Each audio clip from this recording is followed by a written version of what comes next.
கர்த்தருக்கு ஸ்தோத்திரம். நம்ம ஜெபிக்க வேண்டிய காரியங்களுக்காக ஜெபிக்கணும். ஆலோசனை, காட்ஸ் கவுன்சில், தேவனுடைய ஆலோசனை என்ற தலைப்பில் தொடர்ந்து நம்ம ஆலோசனை கேட்குறோம். அந்த ஆலோசனை இல்லாத இடத்துல ஜனங்க சீர்கெட்டு போயிடுவாங்க. அநேக ஆலோசகர்கள் இருந்தால் அங்கே சுகம் உண்டாகும். ஆலோசனை கூட, அதாவது நல்ல கவனிங்க, ஒருத்தர் என்கிட்ட சொன்னாங்க, இந்த மாதிரி நீங்கள் கொடுக்குற ஆலோசனையை நான் ஒரு 2 வருஷத்துக்கு முன்னால் கேட்டிருந்தேன்னா நாங்கள் இப்படி தவறான பாதைக்கெல்லாம் நாங்கள் போயிருக்க மாட்டோம்னாங்க. அதனால் எனக்கு அன்பான தேவனுடைய பிள்ளைகளை, அகஸ்டின் ஜெபக்குமார் அண்ணன் நான் இன்டர்வியூ பண்ணியிருக்கேன். பழைய அந்த இதில் அவங்க அந்த ஒரு இடத்துல போய் சுவிசேஷம் சொல்கிறாங்க ஒரு தகப்பனுக்கு. அந்த தகப்பன் கோவப்பட்டு 6 மாதத்துக்கு முன்னால் நீ எங்கே போன அப்படின்னு அவர் கேட்குறாரு. 6 மாதத்துக்கு முன்னால் எங்கே போனேன்னு கேட்குறாரு. ஏன், என்ன விஷயம்? என் பையனுக்கு இப்படி பயங்கரமான ஒரு பிசாசு பிடிச்சி என்னெல்லாமோ மந்திரவாதிகள் பண்ணி கடைசியில் அவன் செத்தே போனான். இந்த இயேசுவை நீ ஒரு 6 மாதத்துக்கு முன்னாலே வந்து சொல்லியிருந்தேன்னா என் மகனை இப்படி நான் இழந்திருக்க மாட்டேனே என்று சொன்னதாக அகஸ்டின் அந்த டெஸ்டிமனியில் அந்த இன்டர்வியூவில் சொல்லுவாங்க. அந்த மாதிரி ஆலோசனை, தகுந்த நேரத்தில் கொடுக்கும் ஆலோசனை, சரியான நேரத்தில் கொடுக்கும் ஆலோசனை, இது ரொம்ப முக்கியம். சரியான நேரத்தில், தகுந்த நேரத்தில் கொடுக்கும் ஆலோசனை. அப்போது இந்த நாட்களில் எனக்கு அன்பான கர்த்தருடைய பிள்ளைகளே, இப்போது எல்லாருக்குமே ஆலோசனை தேவை. எனக்கும் ஆலோசனை தேவை, சரியா? உங்களுக்கு ஒரு ஆலோசனை தேவை. ஆலோசனை தான் இல்லை, நான் யார்கிட்டையும் கேட்க மாட்டேன். நான் வந்து டைரெக்டாக ஆண்டவர்கிட்ட கேட்பேன். அவங்கள பற்றி என்ன சொல்கிறீங்க, எனக்கு இதில் சொல்ல முடியாது, தனியாக கேளுங்க சொல்கிறான் அவங்க பற்றி. அதனால் ஆண்டவர் கர்த்தருடைய பிள்ளைகளை ஒவ்வொருத்தர் வாழ்க்கையில் தம்முடைய பிள்ளைகளை அதிசயமாக அவர் நடத்துகிறார். வாசிங்க, சங்கீதம் 32ஆம் சங்கீதம் 8ஆம் வசனம் சொல்லுகிறது. 32ஆம் சங்கீதம், நான் உனக்கு போதித்து நீ நடக்க வேண்டிய வழியை உனக்கு காட்டுவேன். நீ நடக்க வேண்டிய வழியை உனக்கு காட்டுவேன். உன்மேல் என் கண்ணை வைத்து உனக்கு ஆலோசனை சொல்லுவேன். நான் உனக்கு போதிப்பேன், நீ நடக்க வேண்டிய வழியை காட்டுவேன், உன்மேல் என் கண்ணை வைப்பேன், உனக்கு ஆலோசனை சொல்லுவேன். பழைய ஏற்பாட்டு பரிசுத்தவான்கள் வாழ்க்கையிலும் நியூ டெஸ்ட்மெண்ட்லேயும் கர்த்தர் பழைய ஏற்பாட்டு காலத்தில் தீர்க்கதரிசிகள் மூலமாய் ஆலோசனை கொடுப்பார். உதாரணமாக எசேக்கியா ராஜாவை பார்த்து வேதத்தில் நம்ம வாசிக்கிறோம். தீர்க்கதரிசி ஏசாயா சொல்கிறாரு, கர்த்தர் உன்னை எடுத்துக்கொள்ள போகிறேன்னு சொல்கிறாருப்பா, வீட்டு காரியத்தெல்லாம் நீ செட்டில் பண்ணிடுன்னு சொல்லிவிட்டு அவர் போயிட்டே இருக்கார். அவர் சுவர் பக்கமாய் திரும்பி, அப்பா எனக்கு ஒரு அப்படின்னு கெஞ்சி அழுகிறார். சுவர் பக்கமாய் திரும்பி, நான் செய்ததெல்லாம் நினைங்கப்பான்னு. உடனே ஆண்டவர் தன் இருதயத்தை மாற்றுகிறார். அந்த வாசல் வரைக்கும் போன தீர்க்கதரிசியை திரும்ப ஆண்டவர் அனுப்புகிறார். போய் சொல், உன் ஆயுசு நாட்களோடு நான் 15 வருஷத்தை உனக்கு கூட்டுறேன்னு சொல்லு அப்படின்னு ஆண்டவர் சொல்கிறாரு. 15 ஆண்டுகள் எக்ஸ்டென்ஷன் பீரியட் கிடைத்தது எசேக்கியாவுக்கு. இப்படி தான் ஆண்டவர் பழைய ஏற்பாட்டு காலம். புதிய ஏற்பாட்டு காலத்தில் எப்படி? புதிய ஏற்பாட்டு காலத்தில் அதே ஆவியானவர் யாரோ ஒரு தனிப்பட்ட மனுஷனுடைய ஊழியக்காரங்களுக்கு மட்டும் இல்லாமல் மாம்சமான யாவர் மேலேயும் அந்த அபிஷேகத்தை ஊற்றுகிறார். ஆவியில் நிரம்பி ஜெபிக்கும்போது தேவன் அவர்களோட தரிசனங்கள், சொப்பனங்கள், இல்லையா, வெளிப்பாடுகள், இந்த வரங்கள் மூலமாக கர்த்தர் பேசுவார். அந்த அபிஷேகத்தோடு நிரம்பி நீங்கள் வேத வசனத்தை வாசிக்கும்போது வசனத்தின் மூலமாக கர்த்தர் பேசுவார். டீட்டெயிலாக இல்லை, மேலோட்டமாக சில காரியங்களை சொல்லிவிட்டு நம்ம ஜெபிக்கணும். ஆண்டவர் நமக்கு ஆலோசனை அருளுகிற தேவன். நான் நேற்று உங்களோடு பேசிகிட்டு இருந்தேன், முந்தின நாள் பேசின ஆலோசனை அருளும் ஆவியானவர். அப்போது அந்த ஆவியானவருடைய பர்பஸ் எவ்வளோ முக்கியம் பாருங்கள். அதெல்லாம் எங்களுக்கு தெரியாது, அதெல்லாம் அப்படின்னு நினச்சிடக்கூடாது. நீங்கள் இனிமேல், ஐயா காலம் கடைசி ஆயிட்டியா, காலம் கடைசி ஆயிட்டு, கர்த்தருடைய வருகை சமீபமாயிற்று. அதனால் தெளிந்த புத்தி உள்ளவர்களாய் இருக்க வேண்டிய ஒரு காலம். நாட்கள் பொல்லாதவைகளானபடியால் காலத்தை புரோஜனப்படுத்த வேண்டிய ஒரு காலம். என்பதை நீங்கள் மனதில் வைத்து கொள்ள வேண்டும். ஓகே, தினந்தோறும் ஆண்டவருடைய சத்தத்தை கேட்டுக்கொண்டு வருகிறோம். வாசிங்க ஆதியாகமம் 1ஆம் அதிகாரம் 12ஆம் வசனத்தின் 2ஆம் அதிகாரத்தின் முதல் வசனம். கர்த்தர் ஆபிரகாமை நோக்கி, நீ உன் தேசத்தையும் உன் இனத்தையும் உன் தகப்பனுடைய வீட்டையும் விட்டு புறப்பட்டு, உன் தகப்பன் வீட்டை விட்டு புறப்பட்டு, நான் உனக்கு காண்பிக்கும் தேசத்துக்கு போ, நான் உனக்கு காண்பிக்கும் நாட்டுக்கு போ, நான் உன்னை பெரிய ஜாதியாக்கி, உன்னை ஆசீர்வதித்து, பேரை பெருமைப்படுத்துவேன், நீ ஆசீர்வாதமாய் இருப்பாய், உன்னை ஆசீர்வதிக்கிறவர்களை ஆசீர்வதிப்பேன், உன்னை சபிக்கிறவனை சபிப்பேன். வாசிங்க. பூமியில் உள்ள வம்சங்கள் எல்லாம் உனக்கு ஆசீர்வதிக்கப்படும் என்றார். கர்த்தர் ஆபிரகாமுக்கு சொன்னபடியே அவன் புறப்பட்டு போனான். நல்ல கவனிங்க. ஆண்டவர் முதலாக ஒரு மனிதனோடு பேசுகிற ஒரு முக்கியமான சந்தர்ப்பம். அதான் வெரி ஃபர்ஸ்ட் டைம் ஆபிரகாமோட ஆண்டவர் பேசுகிறாரு. முதல்ல பேசும்போது எடுப்பிலேயே ஆண்டவர் அந்த புறப்பட்டு போ, அங்கே போ, இங்கே போ நான் பேசுவார். வந்தோடனே நான் யார் தெரியுமா? வானத்தையும் பூமியும் உண்டாக்கின தேவனாகிய கர்த்தர். நீங்கள் அதாவது உன் தகப்பனாகிய தேராகு, நீங்கள் எல்லாரும் விக்கிரக ஆராதனைக்காரராக இருக்கிறீங்க, ஆனால் நான் உங்களை ஆசீர்வதிக்க விரும்புகிறேன். அந்த மாதிரி இன்ட்ரடக்ஷன்லாம் இல்லை. டைரக்டாக ஆண்டவர் பேசுகிறாரு. நீ உன் இனத்தை, உன் தேசத்தை, உன் வீட்டை விட்டு புறப்பட்டு போ. 2வது வசனம் தான் சொல்லுது, நான் உன்னை பெரிய ஜாதியாக்குவேன், உன்னை ஆசீர்வதிப்பேன், உன் பேரை பெருமைப்படுத்துவேன், நீ ஆசீர்வாதமாக இருப்பாய்.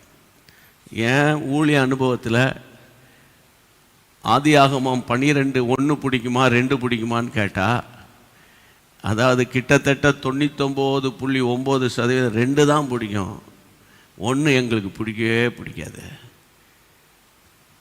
அது 1 வச்சு பேசின பிரசங்கத்தை விட 2 வச்சு பேசின பிரசங்கம் தான் அதிகமாக இருக்கும்னு ஒரு ரேஷியோவாக இருக்கும்னு நான் நினைக்கிறேன்.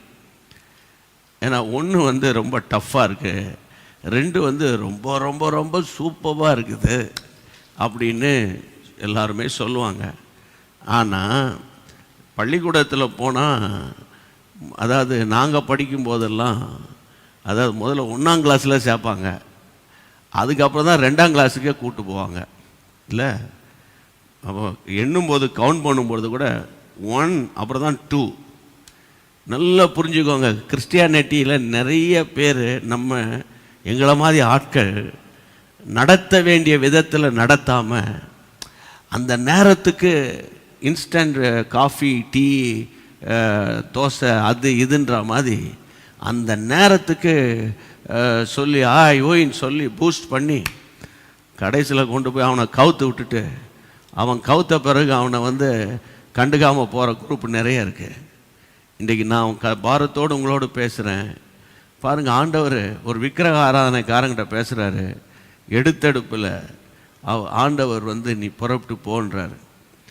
ஆனால் 4ஆம் வசனத்தில் அந்த சத்தம், அந்த ஆலோசனைக்கு இந்த தேவ மனிதன் ஆபிரகாம் செவி கொடுக்குறாரு. எனக்கு அன்பான கர்த்தருடைய பிள்ளை, நான் பெரிய ஜாதியாக்குவேன். இப்படி ஆண்டவர் இவரோடு, கர்த்தருடைய பிள்ளைகளை இவரோடு பேசி இவர் புறப்பட்டு இவர் போகிறாரு. ஆனால் கர்த்தர் அவனை எப்போ ஆசீர்வதிக்கிறாரு? 21ஆம் அதிகாரத்துக்கு திருப்புங்களேன். 3ஆம் அதிகாரம் 21:3. அப்பொழுது ஆபிரகாம் தனக்கு சாராள் பெற்ற குமாரனுக்கு ஈசாக்கு என்று பெயரிட்டான். தன் குமாரனாகிய ஈசாக்கு பிறந்த 8ஆம் நாளிலே ஆபிரகாம் தனக்கு தேவன் கட்டளையிட்டிருந்தபடி அவனுக்கு விருத்த சேதனம் பண்ணினான். அடுத்த வசனம். தன் குமாரனாகிய ஈசாக்கு பிறந்தபோது ஆபிரகாம் 100 வயதா இருந்தான். நம்ம எல்லாருக்கும் தெரியும். அப்போ கர்த்தருடைய பிள்ளைகளை எத்தனை வருஷம் அவர் வெயிட் பண்ணுறாரு. ஆலோசனை கொடுத்துட்டாரு, நான் உன்னை பெரிய ஜாதி ஆக்குவேன். ஐயா, நீங்கள் நல்லா புரிஞ்சுக்கோங்க, கர்த்தர் உங்களுக்கு ஒரு வார்த்தை கொடுத்தா அதை நிறைவேற்றுவார். ஆனால் நீங்கள் அதுக்காக காத்திருக்கணும். அந்த காத்திருக்கிற நேரம்தான் பிசாசு நம்மளை போட்டு வாட்டி வதைச்சிருவான். இன்றைக்கி ஆண்டவர் உங்களோடு பேசுகிறாரு. என்னென்ன விஷயத்தில் ஆண்டவர் உங்களுக்கு வாக்குத்தத்தம் கொடுத்து நிறைவேற்றாமல் இருக்கிறாரோ நீங்கள் சோர்ந்து போகக்கூடாது. இதில் ரொம்ப இன்ட்ரெஸ்டிங், 12 கர்த்தர் அவனை வந்து பேசுகிறாரு. ஆனால் அவர் பேசுனது நிறைவேறுகிறது 21. ஐயா, முதல்ல 1 முன்னால் இருந்துச்சு, அதுக்கப்புறம் 1 பின்னால் வந்துருச்சு. 12 பேசுகிறாரு, 21 அது நிறைவேறுது. இடைப்பட்ட காலம் உங்களுக்கு தெரியும் எத்தனை வருஷம்னு. இதில் என்ன ஒரு விசேஷம்னா 6ஆம் வசனம், அப்பொழுது சாராள், தேவன் என்னை நகைக்க பண்ணினார், இதை கேட்கிற யாவரும் என்னோடு கூட நகைப்பார்கள் அப்படின்னு கர்த்தருடைய பிள்ளைகளே சாராள் பேசுகிறார். இதே தேவன் என்னை நகைக்க பண்ணினார் என்று சொல்லுகிற சாராள் 18ஆம் அதிகாரத்தில் 12 நீங்கள் பார்த்தீங்கன்னா 12, 18, 12 வாசிங்க. ஆகையால் சாராள் தன் உள்ளத்திலே நகைத்து நான் கிழவியும் என் ஆண்டவன் முதிர்ந்த வயதுள்ளவருமான பின்பு எனக்கு இன்பம் உண்டாயிருக்குமோ என்றால். நல்ல கவனி, ஆண்டவர் வந்து பேசுறார், நான் உன்னை ஆசீர்வதிப்பேன்பா, உன்னை பிளஸ் பண்ணுவேன்பான். 12, 15 அவ்வப்போது வந்து கர்த்தர் அவங்களை என்கரேஜ் பண்ணுவார். ஆனால் அவர் என்னமோ ஓகேயா இருக்காரு. ஆனால் கூட இருக்கிற ஆள் வந்து பார்த்தீங்கன்னா வசனம் சொல்லுகிறது, சாராள் வேதத்தில் வாசிக்கிறோம், எனக்கு அன்பான கர்த்தருடைய பிள்ளைகளே, உள்ளத்தில் நகைக்கிறாள். உள்ளத்தில் அவள் வெளியே வாயெல்லாம் திறக்கல, சத்தம்லாம் வரல, ஆனால் உள்ளத்தில் நகைக்கிறத கர்த்தர் பார்த்து சொல்றார், அவன் நகைக்கிறான்னு. ஆனால் இல்லைன்னு பதிலளிச்சிட்டா. அப்போ ஆனாலும் ஆலோசனை கொடுக்கிற கர்த்தர் 21 ஈசாக்கை கொடுத்த போது அந்த சாராள் சொல்றாங்க, இப்போ தேவன் என்னை நகைக்க பண்ணினார். நான் என்ன சொல்றேன்னு தெரியுமா? நீங்கள் சில விஷயம்லாம் உங்களுக்கு ஆண்டவர் பேசும்போது உங்களுக்கு இதெல்லாம் நடக்குமா அப்படின்னு நீங்களே சிரிச்சிருப்பீங்க. ஆனாலும் இவன் இப்படி பண்ணிட்டான், அதனால் நான் வந்து இவனுக்கு செய்யாமல் விட்டுறோன்னு நினைக்க மாட்டார். உங்களுக்கு தீர்மானித்ததை உங்களுக்கு கர்த்தர் ஆண்டவர் டிசைட் பண்ணதை நிச்சயமாக கர்த்தர் நடத்தி தான் காட்டுவார். விசுவாசிக்கிறவங்க கையை வைத்து ஆண்டவர் தோத்திரம் பண்ணுங்க. ஆமேன். ஐயா, ஒரு விக்கிரக ஆராதனைக்காரன், ஒரு முறை கூட தேவ சத்தம் கேட்காதவன், வானத்தை பூமி உண்டாக்கினவர் யாருன்னு தெரியாது, அவரே அந்த விசுவாசத்தோடு புறப்பட்டு போவாரானால், விசுவாசத்தை கிரியையில கொண்டு வருவாரானால், காலாகாலமாய் பிரசங்கத்தை கேட்டு கொண்டிருக்கிற நீங்களும் நானும் நம்முடைய விசுவாசத்தை எந்த அளவுக்கு வர்த்திக்க பண்ணணும் யோசித்து பாருங்க. 100 வயது வரைக்கும் அவர் வந்து தன்னுடைய விசுவாசத்தை நழுவ விடவில்லையே. விசுவாசத்தை பற்றி ஏகப்பட்ட பிரசங்கம் கேட்டுட்டோம். ஆனால் என்னை பொறுத்தவரையில் அந்த பாதையில் போகிறவனுக்கு தான் அதனுடைய விசேஷம் இருக்கு தெரியும். அதனால் நீங்கள் இப்போ எந்த சிச்சுவேஷனில் என் பிரசங்கத்தை கேட்குறீங்கன்னு எனக்கு தெரியாது. ஆனால் ஒன்றே ஒன்று, ஆண்டவரே நீர் சொன்னதை நிறைவேற்றுகிற கர்த்தர். கையை வைத்து ஆமென்னு சொல்லுங்க. 2வது நீங்கள் வாசிக்கணும், யோவான் 2ஆம் அதிகாரம் 3ஆம் வசனத்தில். நான் வேகமாக போகிறதுனால சில விஷயங்களை நம்ம சொல்லி முடிச்சாகணும். யோவான் 2ஆம் அதிகாரம் 3ஆம் வசனம் சொல்லுகிறது, திராட்சரசம் குறைவுபட்ட போது ஒரு நிமிஷம் திராட்சரசம் குறைவுபட்ட போது. இங்கே பாருங்க, இந்த சம்பவம்லாம் நமக்கெல்லாம் தெரியும். ஆனால் அதில் மறைந்திருக்கிற சத்தியத்தை நம்ம அறிஞ்சுக்கணும். இயேசு அந்த வீட்டில் இருக்கிறாரு, கல்யாண வீட்டில் அழைக்கப்பட்டிருக்கிறார், அவருக்கு இன்விடேஷன் கார்டு கொடுத்துருக்குறாங்க. அப்படி தான் பைபிள் சொல்லுகிறது. இயேசுவும் 2ஆம் வசனத்தில் இயேசுவும் அவருடைய சீஷரும் அந்த கல்யாணத்துக்கு அழைக்கப்பட்டு, அவங்க டீமாக வாங்க, உங்கள் ஊழியக்காரெல்லாம் கூட்டு வாங்கன்னு சொல்லி அந்த கல்யாண வீட்டுக்காரர் கூப்பிட்டுருக்காரு. இயேசுவும் அந்த குரூப்பில் தான் இருக்கிறாரு. ஆனால் திராட்சரசம் குறைவுபட்ட போது அப்படின்னா என்ன அர்த்தம்னா, எனக்கு ஒரு குறையும் வராதுப்பா, எனக்கு வராது அப்படின்னு சொல்லி பொய் சொல்லிட்டு அலையக்கூடாது. அதாவது இருக்கிற வாழ்க்கைனா, வாழ்க்கை என்பது போராட்டம், சரியா? ஆனால் அது ஒரு ஃபாதர் பாடுவாங்கல்ல, வாழ்க்கை என்பது போராட்டமே, நல்லதொரு போராட்டமே, வாழ்க்கை என்பது போராட்டமே, நல்லதொரு போராட்டமே, வாழ்வு தரும் வசனம் எல்லாம்,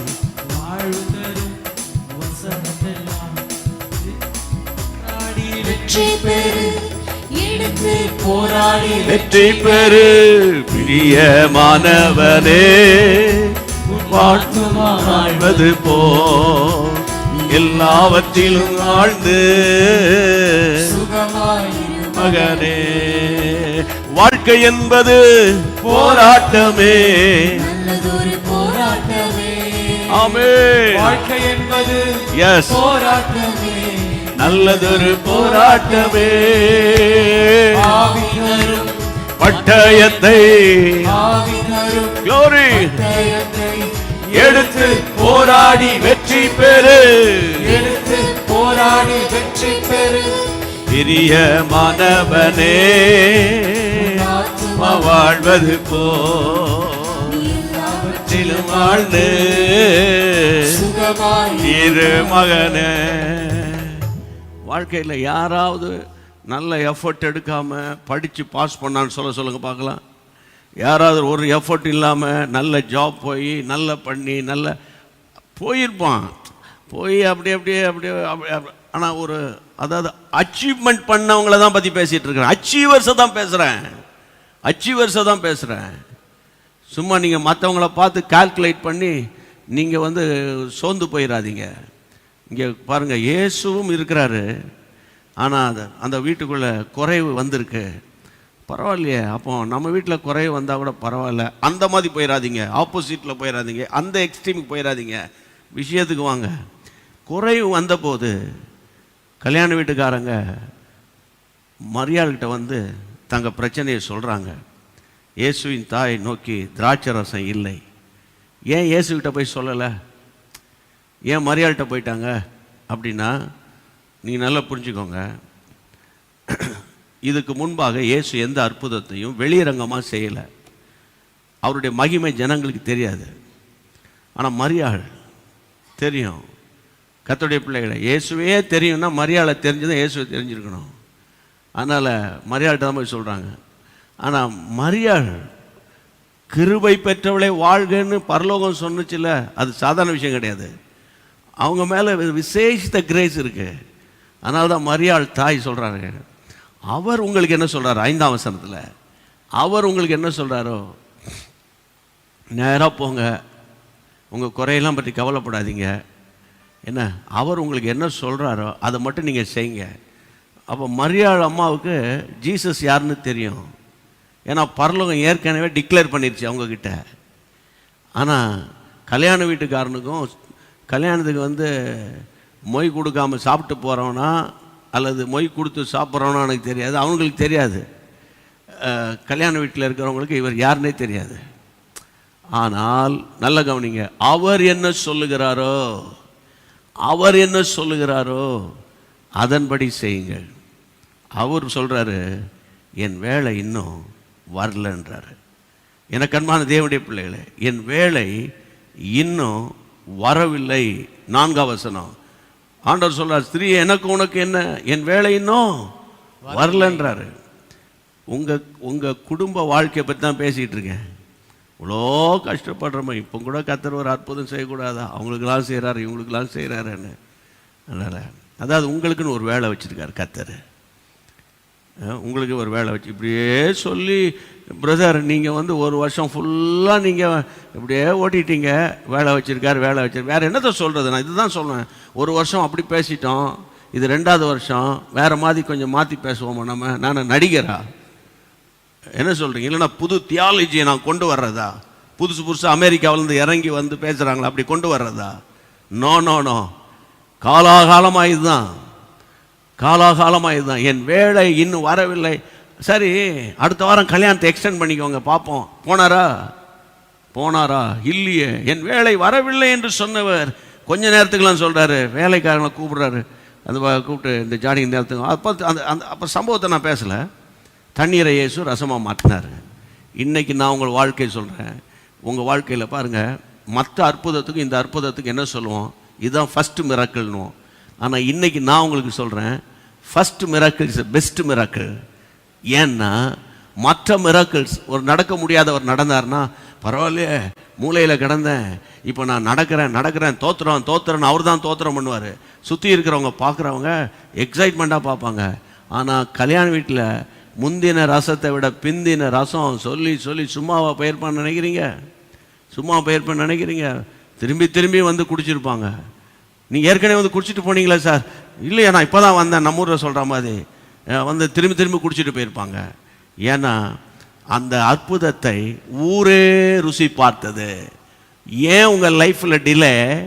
உங்கள் அற்புதத்தை ஊரே ருசி பார்க்கும். நம்புறவங்க ஆமேன்னு சொல்லுங்க, விசுவாசிக்கு நான் ஆமேன்னு சொல்லுங்க. அதின் காலத்தில் பிரசங்கி சொல்றாருல, பிரசங்கி 3:11 அதின் காலத்தில் தேவனாகிய கர்த்தர் எல்லாவற்றையும் நேர்த்தியா செய்வாரு. வருகிற வார்த்தை தான், நேர்த்தியாய் செய்வாரு, நேர்த்தியாய் செய்வார். நேர்த்தி அதின் காலம், அதின் காலம். அந்த வேலை வரும்போது நீங்களே அமைதியாக இருந்தாலும் ஆண்டவர் அமைதியாக இருக்க மாட்டார். சரியா? கர்த்தருடைய நாமத்துக்கு மகிமை உண்டாவதாக. 3வது சொல்கிறேன், 2 ராஜாக்கள் 4ஆம் அதிகாரம். 4ஆம் அதிகாரம் நமக்கு எல்லாருக்கும் தெரிஞ்ச ஒரு சப்ஜெக்டு, இருந்தாலும் இந்த நேரத்துக்கு அதை நான் சொல்லி தான் ஆகணும். 4ஆம் அதிகாரம் 1 வசனம் என்ன சொல்லுகிறது? தீர்க்கதரிசிகளுடைய புத்திரில் ஒருவனுக்கு மனைவியாய் இருந்த ஒரு ஸ்திரீ எலிசாவை பார்த்து, உமது அடியானாகி என் புருஷன் இறந்து போனான், உமது அடியான் கர்த்தருக்கு பயந்து நடந்தான் என்பதை அறிவீர். கடன் கொடுத்தவன் இப்போது என் 2 குமாரரையும் தனக்கு அடிமைகளாக்கி கொள்ள வந்தான் என்றாள். நல்லா கவனிக்கணும். அவர் வாழ்ந்து தீர்க்கதரிசி தான், ஆனால் கடன் வாங்குகிற தீர்க்கதரிசி. அப்போ ஊழியக்காரர், அவர் கடன் வாங்குகிற ஊழியக்காரர். ஊழியர்களுக்கு சொல்கிறேன், விசுவாசிகளுக்கு சொல்கிறேன், நீங்கள் கடன் வாங்கணும்னு அப்படின்னு அதுக்குள்ளே போயிட்டீங்கன்னா, நான் ஒன்று சொல்கிறேன், அதுக்குன்னு அவன் பிசாசு கடன் வாங்க வச்சுருவான். அதே நேரத்தில் ஒரு வீடு வாங்கணும், உங்களுக்கு ஒரு கார் வேணும், அது உங்களுக்கு தேவை. சரியா? இப்போ அதெல்லாம் போய் நீங்கள் வாங்கும்போது, இப்போ நம்ம அரசாங்கம் அதற்கு மாத தவணையில் கட்டலாம், ஃபோன் கூட மாத தவணையில் கட்டலான்னு சொல்லியிருக்கு. ஏன்னா நமக்கு முழு பணத்தையும் கட்டுறதுக்கு கஷ்டம்னா மாதம் கட்டுங்கன்னு. நீங்கள் நல்லா புரிஞ்சுக்கணும் கர்த்தருடைய பிள்ளைகளை, இது பொதுவான காரியம். ஆனால் சிலர் லைஃப்பில் பாருங்கள், எதுக்கெடுத்தாலும் கடன் கடன். இந்த கடன் என்பது பொல்லாத ஆவி. கடன் அன்பை கெடுக்கும்னு அந்த காலத்தில் கடைகள்லாம் போர்டு எழுதி வச்சுருப்பாங்க. இப்போல்லாம் அதெல்லாம் நான் ஒன்றும் பார்க்குற மாதிரி இல்லை. கடன் அன்பை கெடுக்கும். இந்த கடன் வாங்கின பிஸ்னஸுக்கு மாத்திரம் நீங்கள் போகக்கூடாது. தீர்மானம் பண்ண முடியுமா உங்களால்? கடன் வாங்குற கடன் அன்பை கெடுக்கும். எனக்கு அன்பான கர்த்தருடைய பிள்ளைகளை, இருக்குத இப்போ பாருங்கள், போன வருஷம் கொரோனா இதே மார்ச் ஏப்ரல் மேல லாக்டவுனை போட்டு வீட்டில் உட்கார வச்சாங்கல்ல. அப்போ எல்லா சரவண பவன் திறந்து இருந்துச்சா? முனியாண்டி விலாஸ் திறந்து இருந்துச்சா? வேற என்னென்னமோ இருக்குது தெரியல, நம்ம வரமாட்டோம், ஞாபகம் வர மாட்டேங்குது. போத்தீஸு, சென்னை சில்க்ஸு இதெல்லாம் திறந்துருந்ததா கேட்குறேன். உடுப்பி ஹோட்டல் திறந்துருந்ததா? ஐஆர் பவன், அம்மா பவன், அப்பா பவன்லாம் திறந்துருந்ததா? அப்போ வெங்காயம் கிடைச்சா போதும், தக்காளி கிடைச்சா போதும், பருப்பு கொஞ்சம் கிடைச்சா போதும், அட்ஜஸ்ட் பண்ண சாப்பிட்ட அதே வாய் தானே இப்போ அடங்கியிருக்கா? அதே வாய் தானே இப்போ அடங்குதா? இல்லையே. பாரத்தோடு சொல்கிறேன். அப்போ அந்த லைஃப் வாழ தெரிஞ்சது இல்லை. அந்த லைஃப் அப்போ யாரா செத்தானா? சாப்பாடு இல்லாமல் செத்தாங்கன்னு இருக்கா? அது இங்கேருந்து புலம்பெயர்ந்த தொழிலாளர்கள் பாவம், அவங்க ஊரை விட்டு போகிறதுக்கு சரியான டிரான்ஸ்போர்ட்டேஷன் இல்லாமல் வழிநடுக செத்தான், அது வேறு விஷயம். அப்போ அரசாங்கம் வீடு தேடி காய்கறி கொடுத்தாங்க, காசுக்கு தான் கொடுத்தாங்க, அது வேறு விஷயம். நம்ம பணம் தான் அது வேறு விஷயம். ஆனால் நான் சொல்கிறேன், அந்த நேரத்தில் எப்படி நம்ம வாழ்ந்தோம். இப்போ பாருங்கள், ஹோட்டலில் இப்போ பாருங்கள், சில இந்த இப்போ 2-3 நாள் சில ஊழியத்துக்கு அங்கங்கே போகும், பார்த்தீங்கன்னா ஒவ்வொரு ஹோட்டலில் எவ்வளோ கூட்டம். அப்போது நீங்கள் நல்லா புரிஞ்சுக்கோங்க ஐயா, நீங்கள் அமெரிக்கா, இங்கிலாந்துலாம் பார்த்தீங்கன்னா கல்யாண வீட்டுக்கு அது 50 பேர் அவங்களே பண்ணுவான். 50 பேர் 70 பேர் நான் பார்த்துருக்கேன் கண்ணால். அவங்க அதுக்கு மேலே அப்போ தான் அத்தனை பேருக்கு தாங்க டைனிங் டேபிளை அவங்க ஆர்கனைஸ் பண்ணியிருப்பாங்க. அதுக்கு மேலே போனால் அங்கே போக மாட்டாங்க. வேறு அது அங்கே நம்ம ஊர் மாதிரிலாம் போக மாட்டாங்க. கர்த்தருடைய பிள்ளைகளை, இப்போ நீங்கள் புரிஞ்சுக்கணும், தயவுசெய்து சூழ்நிலைக்கு ஏற்ற மாதிரி நடக்கணும். இல்லை அவங்க என்ன சொல்லுவாங்க, இப்போ பாருங்கள், சிலர் கல்யாணத்துக்கு இங்கேருந்து திருநெல்வேலிக்கு போகணுமா இந்த நேரத்தில்? உயிர் முக்கியமா, உறவு முக்கியமா? உறவு முக்கியம், உயிர் நான் சொல்கிறது நல்ல கவனமாக கேளுங்க.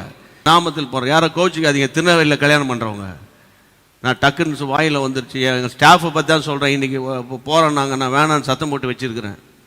அது வேறு, எங்களை சொல்லிட்டேன் அதில் சொல்லிட்டான்னாதீங்க, சொன்னால் கூட பரவாயில்ல. இப்போ இந்த நாட்களில் எப்படி நம்ம நடந்திருக்கணும்னு சொல்லி நமக்கு, என்னை பொறுத்தவரை நல்ல ஜெபிக்கிறவனுக்கு கர்த்தர் நடத்துவார் இல்லையா? அரசாங்கம் சொல்கிறத கேட்குறவனுக்கும் நம்ம நடக்கலாம். நீங்கள் நல்லா கவனிக்கணும். இப்போ நான் ஏன் இதெல்லாம் பேச வரேன்னா, இன்றைக்கி கடன் வாங்கி கடன் வாங்கி கடன் வாங்கி அதை பண்ணிடுவேன் இதை பண்ணிடுவேன் இதை பண்ணிடுவேன். நம்ம சென்னையில் சொல்லுவான் வாயில் வடை சுடுறேன்னு. வாயில் வடையும் சுடுறதில்ல, நீ போண்டாவும் சுடுறதில்ல, ஒன்றுமே கிடையாது. அதனால் தயவு செய்து அன்பாக சொல்கிறேன், இருக்கிற வருமானத்தை கால்குலேட் பண்ணி, நான்லாம் அப்படி தான்ப்பா சொல்கிறேன், அப்பவும் இப்படி தான் இப்பவும் இப்படி தான். அதனால் கர்த்தர் கொடுத்ததில் தோத்திரம் பண்ணி தேவனுக்கு கொடுக்க வேண்டியதை கொடுத்துட்டு நம்ம வருமானம் இவ்வளவு தான், இதுக்கு மேலே நம்ம வேணாம் அப்படின்ற மாதிரி நீங்கள் டிசிப்ளினுக்குள்ளே வந்தீங்கன்னு வைங்களேன், இந்த பொருள் அந்த கடன் இருக்குல்ல, கடன் அந்த மாதிரி ஒரு கொடிய ஒரு பொல்லாதாவி வேறு ஒன்றுமே கிடையாது. அதனால் தாழ்மையோடு சொல்கிறேன். இங்கே பாருங்கள், அவர் கடன் வாங்கிட்டு அந்த ஆள் போயிட்டார். கடைசியில் மனைவி பிள்ளைகள் கஷ்டப்படுது. சீனியர் பாஸ்டர்கிட்ட சொல்கிறாங்க, 2ஆம் வசனம், எலிசாவை நோக்கி உனக்கு என்ன செய்ய வேண்டும், உன்னிடத்தில் என்ன இருக்குது? எலிசா கேட்குறாரு, சரி அதெல்லாம் இருக்கட்டும், உங்கள் புருஷன் என்கிட்ட தான் வேலை பார்த்தாரு எல்லாருக்கும் அப்படின்னு சொல்லிட்டு அவருக்கு கடைசியில் அவர் பாருங்கள் உங்ககிட்ட என்ன இருக்குன்னு கேட்குறாரு. இந்த மாதிரி நினச்சிக்கிச்சு அவர்கிட்ட, அவர் எவ்வளோ பெரிய அற்புதம் செய்கிறவர், நமக்கு ஒரு அற்புதம் செய்ய ஜி பூம்பா அப்படின்னு சொல்லி மோடி மஸ்தான் வேலைலாம் காட்டி டக்குன்னு பணத்தை கொடுத்துருவார் போல் அப்படின்னு சொல்லி, ஏன்னா எத்தனை அற்புதத்தெல்லாம் செஞ்சுருக்காருல்ல அப்படின்னு நினச்சி இந்த அம்மா வந்தாங்களேன்னு எனக்கு தெரியாது. அவர் கேட்குறாரு, உன் பஞ்சப்பாட்டு இருக்கட்டும், உன் வீட்டில் என்ன இருக்குது, பஞ்சப்பாட்டை நிறுத்து, பஞ்சப்பாட்டை நிறுத்து, ஒன்று இல்லை நிறுத்து, உன் வீட்டில் என்ன இருக்குது, உன் வீட்டில் என்ன இருக்குது? அப்போ தான் அவங்க சொல்கிறாங்க, கர்த்தருடைய பிள்ளை, ஒரு கூட எண்ணெய் அல்லாமல் உமது அடியாள் வீட்டில் வேறு ஒன்றுமில்லை. அதில் கூட இல்லை பாருங்க, பாட்டு பாடுறது இல்லை இல்லை இல்லை. நிறைய பேர் எப்படி இருக்கிறீங்க, இருக்கிறோம் அப்படின்வாங்க. சில பேர் ரொம்ப பயங்கர டென்ஷனாக இருப்பான், எப்படி இருக்கீங்க, நல்லா இருக்கணே, அது வேற ஒரு எக்ஸ்ட்ரீம். அது கர்த்தருடைய பிள்ளைகளை, இன்றைக்கு நான் சொல்கிறேன், பாரத்தோடு உங்களோடு பேசுகிறேன். அவங்க பாருங்கள், உன்னிடத்தில் என்ன இருக்குது அப்படின்னா, அப்போ உன் வீட்டில் என்ன இருக்குன்னு தீர்க்கதரிசி கேட்டவுடனே தான் அந்த அம்மாவுக்கு அவர் உணர்வு வருது, ஒரு கூட என்ன வீட்டில் இருக்குது. அவர் சொல்கிறாரு, நேராக வீட்டுக்கு போ, இதுதான் ஆலோசனை. இது நிறைய பேருக்கு பிடிக்காது. அப்படியா, நான் ஜெபிக்கிறேன் சிஸ்டர், நீங்கள் சாயந்தரத்துக்குள்ளே உங்கள் கையில் ஒரு 25,000 ரூபாய் ஒருவர் கொண்டு வருவார். அப்படியா பாஸ்டர், கொண்டு வருவாரா? சாயந்தரத்துக்குள்ளேன்றீங்களா, அது எத்தனை மணிக்கு கொஞ்சம் சொல்லுங்களேன் கேட்டு. அப்படியா, கொஞ்ச நேரம் கேட்டு. இந்த மாதிரிக்கெல்லாம் நீங்கள் மயங்கிறாதீங்க. பாரத்தோடு சொல்கிறேன், கர்த்தருடைய பிள்ளை, நேராக உன் வீட்டுக்கு போ, நேராக வீட்டுக்கு போ. அவர் இன்ஸ்ட்ரக்ஷன் கொடுக்குறாரு, அதுதான் தேவ ஆலோசனை. அவர் சொல்கிறாரு, அயல் வீட்டுக்கார எல்லாரிடத்திலும் அநேக வெறும் பாத்திரங்களை நீ என்ன செய், கேட்டு வாங்கு,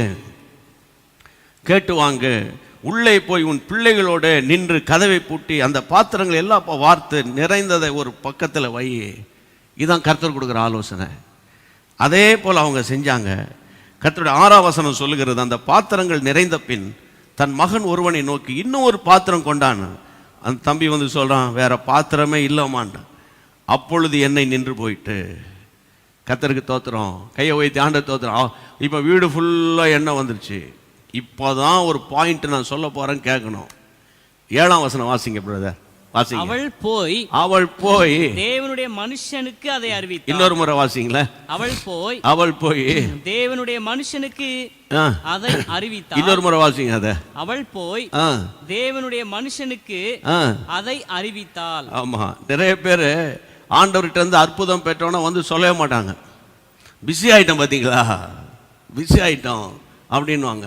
ஆனால் இவங்க தேவ மனுஷி, ஐயா நீங்கள் சொன்ன மாதிரி செஞ்சேன் ஐயா, இப்போ வேற பாத்திரமே இல்லைன்ற அளவுக்கு வீடு ஃபுல்லாக எண்ணெய் இருக்குது, என்ன செய்யலான்னு வசனம் சொல்லுகிறது. அப்பொழுது அவன், நீ போய் அந்த எண்ணெயை முதல்ல விற்று உன் கடனெல்லாம் நீ முதல்ல அடைச்சி தீர்ந்த பின்பு நீ உன் பிள்ளைகளும் ஜீவனம் பண்ணுங்க. இன்னைக்கு சொல்கிறேன், நிலத்தை வச்சுக்கிட்டு என்ன 200 பவுன் நகையை வச்சுக்கிட்டு அல்லது அட்லீஸ்ட் 70 பவுன் நகையை வச்சுக்கிட்டு கழுத்தில் 15 பவுன் தாலியை மாட்டிக்கிட்டு கடன் பிரச்சனைக்காய் ஜெபம் பண்ணுன்னு இந்த பக்கம் வரக்கூடாது யாரும். வேற எங்கேயாவது போங்க அப்படி ஜெபம் பண்றதுக்கு. இருக்கிறத வித்து தலை நிமிர்ந்து நடக்கணும். அவர் என்ன சொல்றாரு பாருங்க, அங்க என்ன வந்துருச்சா வந்துருச்சா வந்துருச்சு, அப்போ நேராக போ, மார்க்கெட் போ, அந்த எண்ணெயெல்லாம் வித்துரு, அந்த எண்ணெயெல்லாம் விற்று கடனெல்லாம் செட்டில் பண்ணு. செட்டில் பண்ணியும் உனக்கு மீத எண்ணெய் இருக்கும்ல, அதை வச்சு ஃபேமிலியை ரன் பண்ணு. சிம்பிளாக முடிஞ்சு போச்சு. இப்போ இன்னொரு குரூப்பு கேட்குறீங்க, ஒன்றுமே இல்லையே 15 பவுன் நகைன்றீங்க, 1 பவுன் நகையும் கூட இல்லையே. தோத்துறோம், என்ன பண்ணுறது, வேறு வழியே இல்லை, கையை உயர்த்திருங்க. ஏசப்பா இனிமேல் வாங்க மாட்டேன்ப்பா, தயவு செய்து எனக்கு ஒரு அற்புதம் செய்யுங்கப்பா அப்படி நீங்கள் சின்சியராக ஜெபம் பண்ணுங்க. சரியா? சின்சியராக ஜெபம் பண்ணுங்க, தேவன் உங்களுக்கு இரக்கம் பாராட்டுவார்.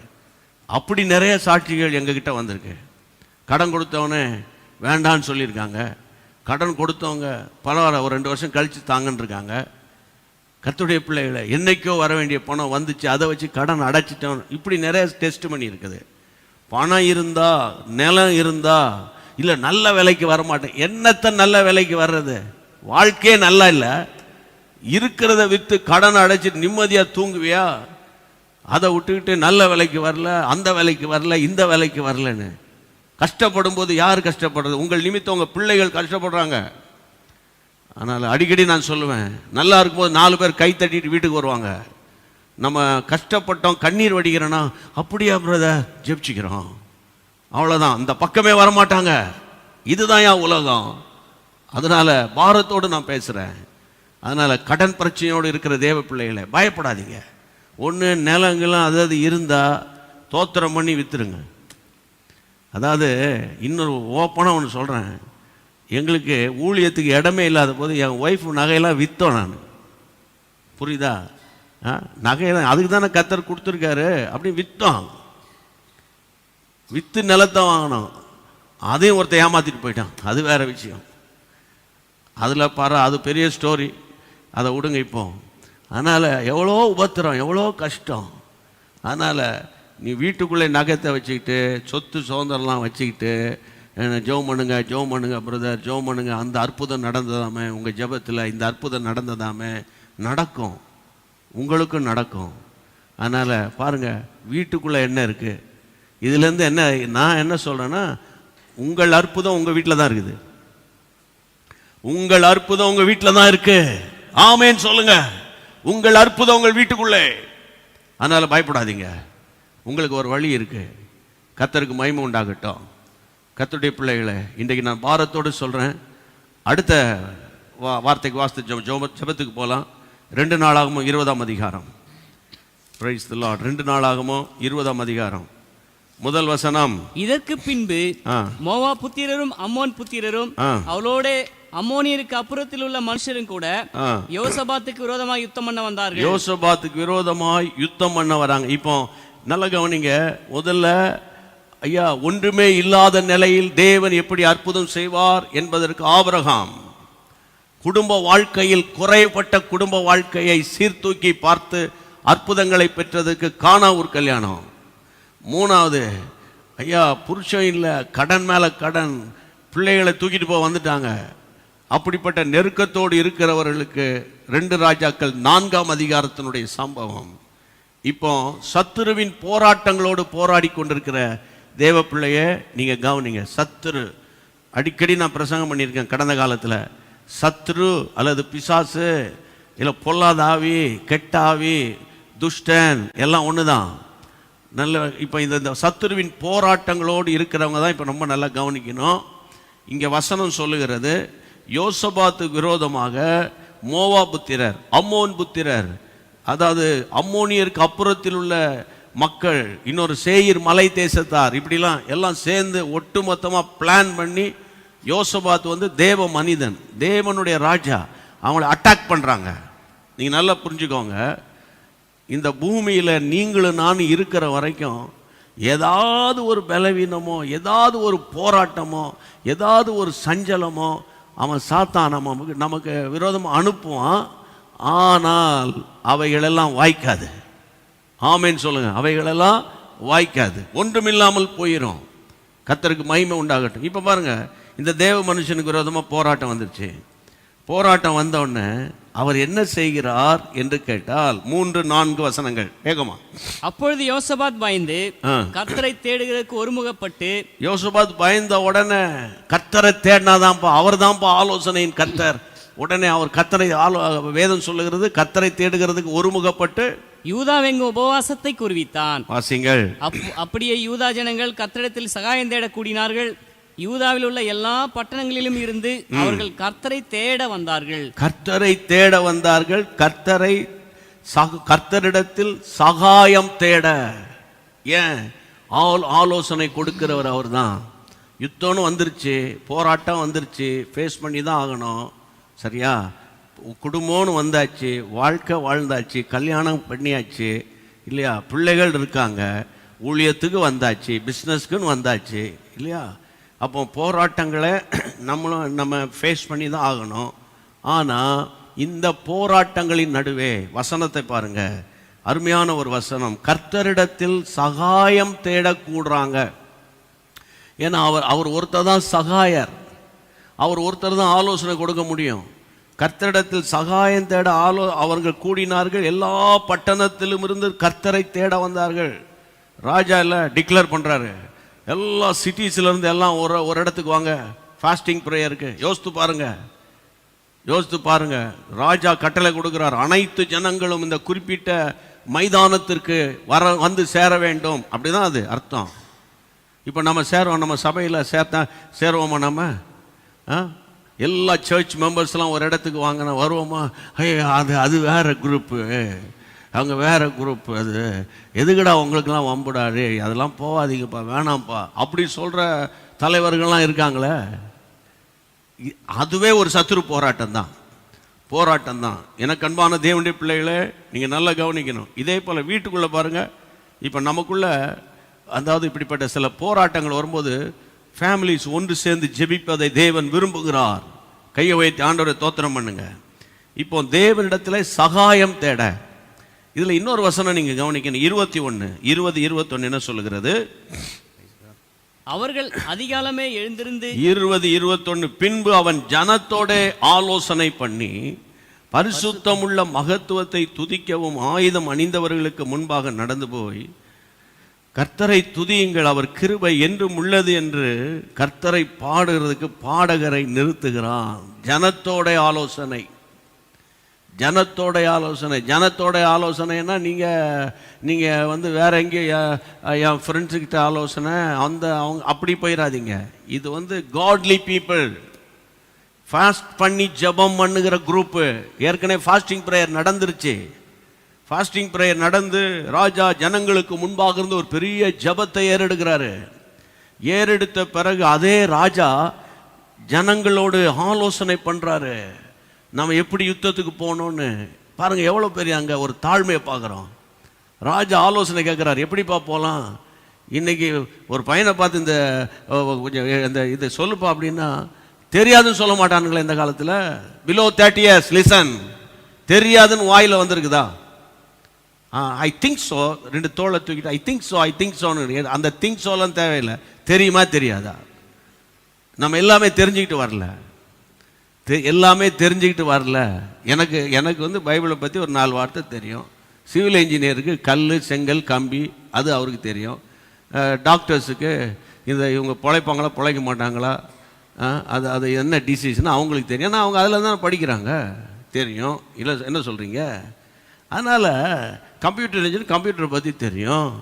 அதனால் உனக்கு எதுலுமே தெரியாது, ஆனால் தெரியாதுன்னு சொல்கிறது இல்லை. இன்றைக்கு கர்த்தருடைய நாமத்தில் சொல்கிறேன், ஆலோசனை என்ற டாப்பிக்கில் பேசிகிட்டு இருக்கிற ஜனத்தோட போய் அவர் ஆலோசனை பண்ணுறாரு. அப்போ தான் அவங்க சொல்கிறாங்க, பரிசுத்தம் உள்ள மகத்துவத்தை துதிக்கிறதுக்கு இந்த சோல்ஜர்ஸுக்கு முன்னால், யுத்த வீரர்களுக்கு முன்னால் பாடகர்களை நிறுத்துங்க அப்படின்னு அவங்களுக்கு ஒரு ஆலோசனை வருதுங்க. பாடகர்களை நிறுத்துங்கன்னு. அதனால தான் பாடகர்களை நிறுத்தி அவங்க பாடி துதி செய்ய ஆரம்பித்த உடனே அங்கே அம்மோன் புத்திரருக்கு மோவா புத்திரருக்கு ஒருத்தனுக்கு சண்டை வந்து, அவங்களுக்குள்ளே சண்டை வந்து அவனே ஒருத்தனை வெட்டிக்கிட்டான் பாருங்க. அப்போ கர்த்தருடைய பிள்ளைகளை இந்த கொயரை முன்னால் நிறுத்துறாருங்க. அதனால தான் எல்லா ஆலயங்களிலும் கொயர் வந்து முன்னால் நிற்கணும். கொயர் முன்னால் நின்று அவங்க பாடி ஆராதிக்கணும். ஆராதிக்கும் போது தான் அங்கே தேவ பிரசன்னம் வருது. கர்த்தருடைய பிள்ளைகளை, இன்றைக்கு நான் உங்களுக்கு பார்த்த இயேசுவின் நாமத்தில் சொல்கிறேன், என்ன சத்துரு போகிறான். இது ஓல்டு டெஸ்ட்மெண்ட்டில் உள்ள ஒரு சம்பவம். சரி, நியூ டெஸ்ட்மெண்ட்டில் இப்போ நம்ம என்ன செய்யணும்? தேவனுடைய பிள்ளைகளே வாசிங்க, தேவனுடைய வசனம் அழகாக சொல்லுது. 1 தெசலோனிக்கர் 2:18. 1 தெசலோனிக்கர் 2:18 வாசிங்கள்.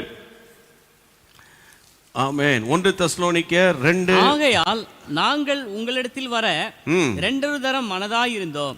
பவுலாகிய நானே வர மனதாயிருந்தேன். நானே வர மனதா இருந்தேன். சாத்தானோ எங்களை தடை பண்ணினான். இது பாருங்க, சாத்தான் பவுல் சொல்றாரு, ஒரு பெரிய தேவ மனிதன், நான் உங்ககிட்ட வர்றதுக்கு 2-3 தடவை ரொம்ப ட்ரை பண்ணி பார்த்தேன், ஆனால் அந்த பொல்லாத பிசாசு சாத்தான் எங்களை தடை பண்ணுறான். அப்போ நீங்கள் நல்லா கவனிக்கணும், இந்த சாத்தானுடைய பிரச்சனை எல்லாருக்கும் உரியது, எல்லார் பக்கமும் வரும். அது எப்போ வரும் தெரியாது நமக்கு. ஆகவே இன்னும் ஒரு வசனத்தை, ஆகவே நம்ம என்ன செய்யணும்? எபேசியர் 6ஆம் அதிகாரம், எபேசியர் கெழுத நிருபம் 6ஆம் அதிகாரம் 11 என்ன சொல்கிறது வாசியுங்கள். எபேசியர் 6:11. நீங்கள் பிசாசின் தந்திரங்களோடு எதிர்த்து நிற்க திராணி உள்ளவர்களாகும்படி தேவனுடைய சர்வாயுத வர்க்கத்தை தரித்து கொள்ளணும். ஏனெனில் மாம்சத்தோடு இரத்தத்தோடும் அல்ல, துரைத்தனங்களோடும் அதிகாரங்களோடும் இப்பிரபஞ்சத்தின் அந்தகார லோகாதிபதிகளோடு வான மண்டலத்தில் பொல்லாத ஆவிகளின் சேனைகளோடு உங்களுக்கு போராட்டம் உண்டு. ஐயா, Catholic Christians, Lutheran Christians, CSI Christian, CNI Christians, Methodist Christian, Anglican Christian, Presbyterian Christian, சரியா? வேற என்ன இருக்குது? Baptist Christian, freewill Baptist Christian, strict Baptist Christian, assemblies of God Christians, இன்னும் இதர பெந்தைகோஸ்தே சபைகள், எல்லா பைபிள்ல இதுதான் இருக்குது. நான் சொல்றது என்ன இருக்குது? கர்த்தருடைய பிள்ளைகளை, நீங்கள் பிசாசின் தந்திரங்களோடு எதிர்த்து நிற்கணும்னா சர்வாயுத வர்க்கத்தை தரித்து கொள்ளணும். வேதத்தில் வாசிக்கிறோம், அவன் மாம்சத்தோடும், நமக்கு போராட்டம் மாம்சத்தோடு இரத்தத்தோடும் அல்ல. அப்படின்னா மாம்சம் இரத்தம் உடையவன் மனிதன். இந்த அவரால் தான் போராட்டம். அவர் போயிட்டா நல்லா இருக்கும், இவர் வந்தா நல்லா இருக்கும், அந்த ஆட்சியாளர் போயிட்டா நல்லா இருக்கும், இந்த ஆட்சியாளர் வந்தா நல்லா இருக்கும், அந்த பிஷப் போயிட்டா நல்லா இருக்கும், இந்த பிஷப் வந்தா நல்லா இருக்கும், இந்த செக்ரட்டரி போயிட்டா நல்லா இருக்கும், அந்த செக்ரட்டரி வந்தா நல்லா இருக்கும். புரியுதா உங்களுக்கு? அவங்க வந்தா நல்லா இருக்கும், இவங்க போனா. நான் ஒன்று சொல்லிட்டேன் உங்களுக்கு, அவங்க வந்தா இவங்க போனாலாம் கிடையாது. கர்த்தருடைய பிள்ளைகளை, பொல்லாத ஆவியை துரத்துங்க, மக்கள் சரியாயிருவாங்க. சபைக்குள்ள கிரியை செய்கிற, வீட்டுக்குள்ள கிரியை செய்கிற பொல்லாத ஆவியோடு தான் நம்ம போராடணும். வசனம் அழகாய் சொல்லுகிறது, மாம்சத்தோடு இரத்தத்தோடும் அல்ல, இல்லையா? துரைத்தனங்கள் அப்படின்னா என்ன அர்த்தம்? துரைத்தனம் பண்றதுன்னா என்ன தெரியுமா? சும்மா அந்த அதிகாரத்தை வச்சுக்கிட்டு மிரட்டுறது, உருட்டுறது, துரைத்தனங்கள், அதிகாரங்கள், அதிகார துஷ்பிரயோகம், அதிகார துஷ்பிரயோகம். கர்த்தருடைய பிள்ளைகளை, அன்னைக்கு அந்த அந்த அந்த எசபேல் அதிகாரம் துஷ்பிரயோகம் பண்றாள் அவ. அப்போ கர்த்தருடைய பிள்ளைகளை, அதிகார துஷ்பிரயோகம், பிரபஞ்சத்தின் அந்தகார லோகாதிபதி. இப்பிரபஞ்சத்தின் உலகம் அந்தகாரம்னா அது டார்க்னஸ், அதுல இருக்கிற பொல்லாத ஆவிகளின் சேனைகள் நம்மோடு கூட போராடுகிறது. ஆனா இந்த ஆவியை மேற்கொள்ளணும்னா கர்த்தரிலும் அவருடைய சத்துவத்தின் வல்லமையிலும் பலப்படுங்கள். அதான் அபிஷேகம். ஆமென்.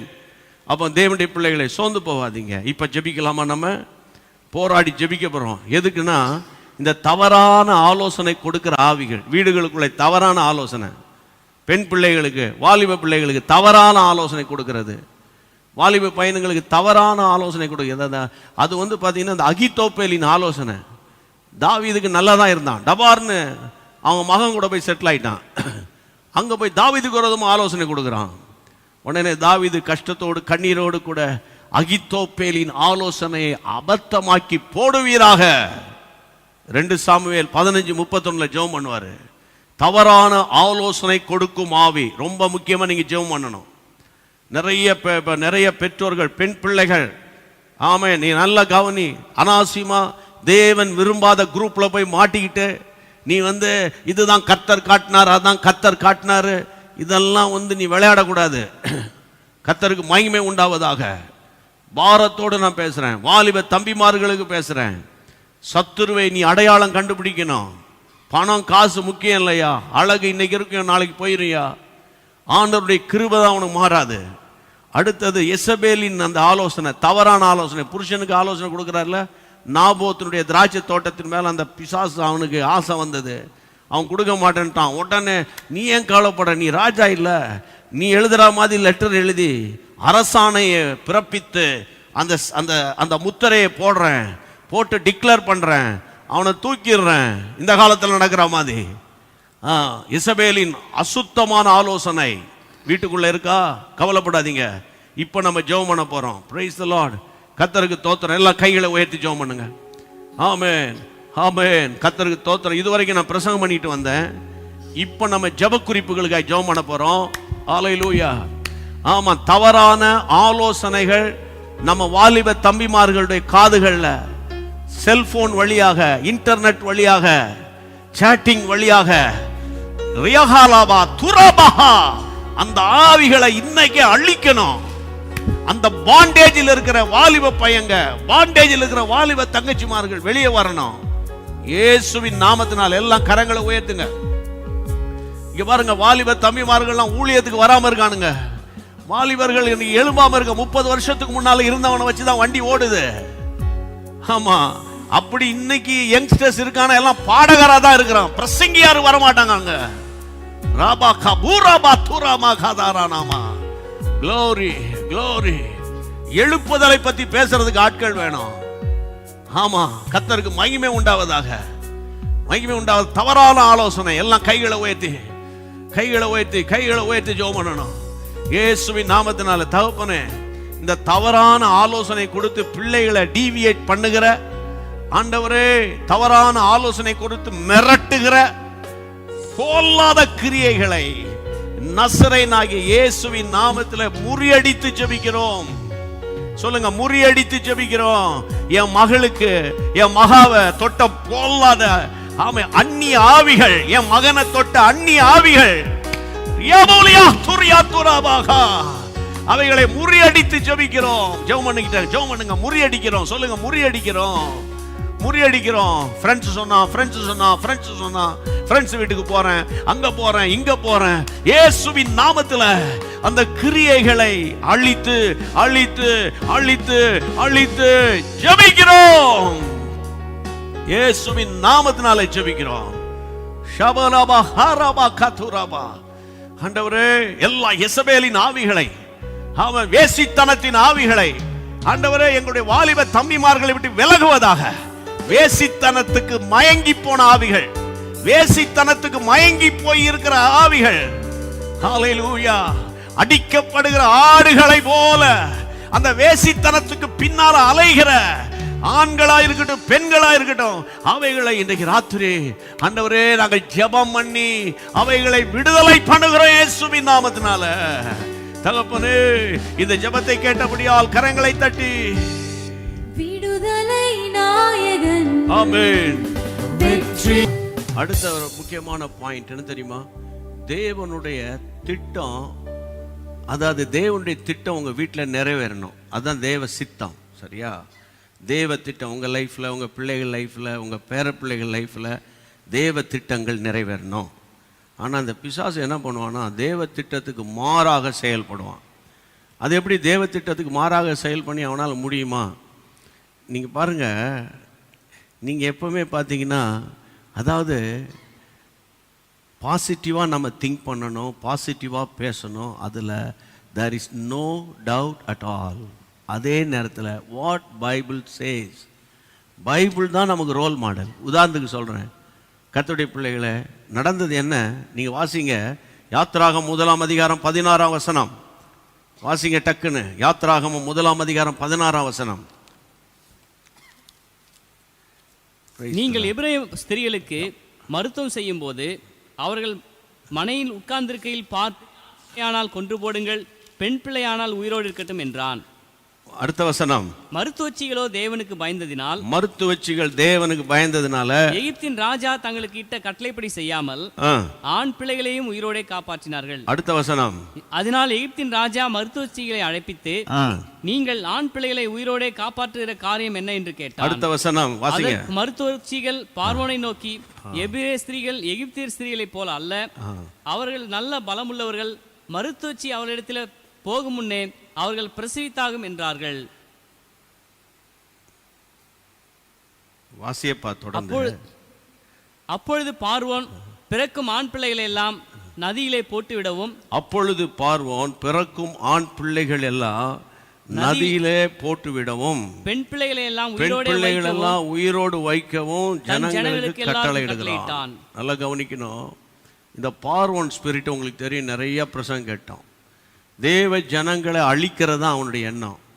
இவனுடைய எண்ணம் பாருங்க, அதாவது எபிரேயருக்கு அதாவது இஸ்ரவேல் சந்ததியில் பிறகுற ஆண் பிள்ளைகள்லாம் கொன்னுருங்க, பெண் பிள்ளைகளை உயிரோட வைங்க, நர்சஸ்க்கு கட்டளை கொடுக்குறான். ஆனால் அந்த மருத்துவச்சிகள் நர்சஸ் கர்த்தருக்கு பயப்படுறாங்க, அவங்க உயிரோட காக்குறாங்க. இவன் ரொம்ப டென்ஷன் ஆகி என்ன பண்ணுறான், கர்த்தருடைய பிள்ளைகளை வசனம் சொல்லுகிறது ஆண் பிள்ளைகளெல்லாம் நதியில் தூக்கி போடுன்றான். ஆனால் தேவனுடைய பிள்ளைகளை அந்த நதியில் போடப்பட்ட மோசே இல்லை நாணல் பெட்டியில் அவர் வைக்கப்பட்டார், காக்கப்பட்டார். அதுக்கு பிறகு உங்களுக்கு தெரியும், கர்த்தர் அவரை கொண்டு லட்சக்கணக்கான ஜனங்களை விடுதலையாக்கி கொண்டு வந்தார். அப்போ மோசஸ் பிறந்த உடனேயே பரலோகம் உன்னிப்பாக மானிட்டர் பண்ணுது. அதே நேரத்தில் பிசாசு கூட்டம் மானிட்டர் பண்ணுது. இந்த மோசஸை நல்லா கவனிங்க, மோசஸை பெற்றெடுத்தவங்களுக்கு கூட தெரியாது இவன் இப்படி பெரிய ஆளாக வரப்போகிறான்னு. ஆனால் பிசாசு கூட்டத்துக்கு தெரியும். இங்கே பாருங்கம்மா, கர்த்தருடைய பிள்ளைகளை உங்களுக்கு சொல்கிறேன், நீங்கள் இன்னைக்கு இருக்கிற பிரச்சனையே பெருசாக பேசிகிட்டு இருப்பீங்க. ஆனால் உங்கள் மேலே ஒரு திட்டம் வைத்திருக்கிறார் கர்த்தர் என்பதை நீங்கள் விசுவாசிக்கணும். ஆமென், ஆமென். ஜான் வெஸ்லியினுடைய தாயார் 15 பிள்ளைகள். ஆனால் அந்த அம்மாவுடைய ஜெபம், அந்த அம்மாவுடைய உபவாசம் ஜான் வெஸ்லியை பெரிய தேவ மனிதனாய் கஷ்ட காலத்தில் அந்த பிள்ளைகளை காப்பாற்றினாங்க. விஷயம் புரியுதா உங்களுக்கு நான் சொல்றது? அப்போ மோசஸை அழிக்கிறதுக்கு சத்துரு எத்தனை பண்ணினான் பார்வோன். ஆனால் பரலோகமோ மோசே மேலே ஒரு பெரிய கண் வைத்து ஆச்சரிய விதமாக கர்த்தரை எழுப்பினார். நான் சொல்றது புரியுதுன்னு சொல்கிறோம், கையை வைத்து கர்த்தரை தோத்திரம் பண்ணுங்க. ஆமென். நியூ டெஸ்ட்மென்ட்ல வாங்க, மத்தேயு 2ஆம் அதிகாரம் 16, 17 இந்த ஏரோது இயேசுவை கொலை செய்யறதுக்கு பிளான் பண்ணி பார்த்தான். நீங்கள் போய் திட்டமாக விசாரிங்க, சாஸ்திரிகள் அவங்க வான சாஸ்திரிகள். ஆனால் கர்த்தருடைய பிள்ளைகளை வானாதி வானம் கொள்ளாத வல்லமையுடைய தேவ ஆவியினுடைய அனுக்கிரகம் அவங்களுக்கு கிடையாது. அவங்க இன்டலெக்சுவலாக தான் பார்ப்பாங்க. கர்த்தருடைய பிள்ளைகளை அவன் சரி ராஜா நாங்கள் போயிட்டு வரோம் நாங்கள். ஆனால் கர்த்தர் அவங்கள டீவியேட் பண்ணி அனுப்பிட்டார். இந்த சம்பவம் உங்களுக்கு தெரியும்.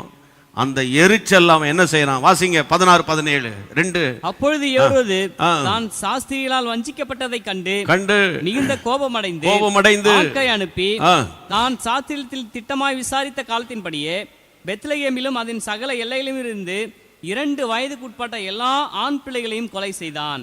நல்ல கவனிங்க, இந்த 2 வயதுக்குட்பட்ட பிள்ளைகள் எல்லாரையும் கொலை செய்யுங்கன்னு ஒரு டிக்ளேர் பண்றான். அப்போ அந்த கூட்டமாக இயேசு கொல்லப்படுவார் நினைச்சு இந்த பைத்தியகாரம் மென்டல் ஏரோது ஏமாந்து போயிட்டான் பாருங்க. இதில் இன்னொரு விஷயம் இருக்கு. இப்போ ஏசப்பா பிறக்கிறதுக்கு 6 மாசத்துக்கு முன்னே பிறந்துட்டாரு ஜான் த பேப்டிஸ்ட். ஜீசஸ் பிறப்புக்கும் அவருக்கும் ஒரு 6 months தான் அவர் அண்ணன், புரியுதா? 6 மாதத்துக்கு அண்ணன். ஆனால் அண்ணனையும் பரலோகம் ஒழிச்சு வச்சது இந்த மென்டலுக்கு தெரியாத போச்சு. இன்றைக்கு நான் உங்களுக்கு சொல்றேன், பாரத்தோடு பேசுறேன். அதாவது தேவனுடைய பிள்ளைகளை நீங்க சொல்லலாம், ஏரோது வெட்டி தானே கொல்லப்பட்டார்.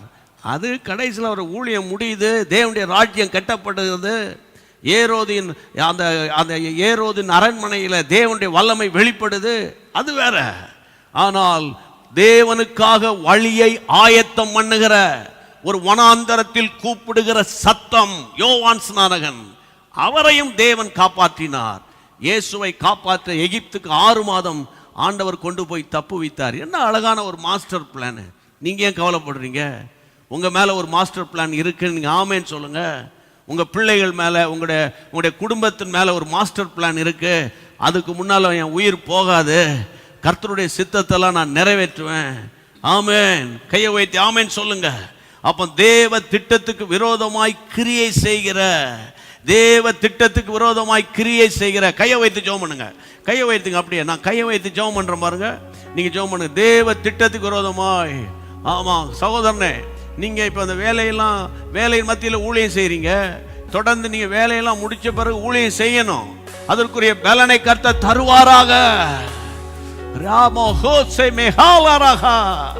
ஆமென். உங்களுக்கு விரோதமாய் எழும்புகிற எல்லா ஆயுதங்கள் வாய்க்காமல் போகும், வாய்க்காமல் போகும். சொல்லுங்க, வாய்க்காமல் போகும்.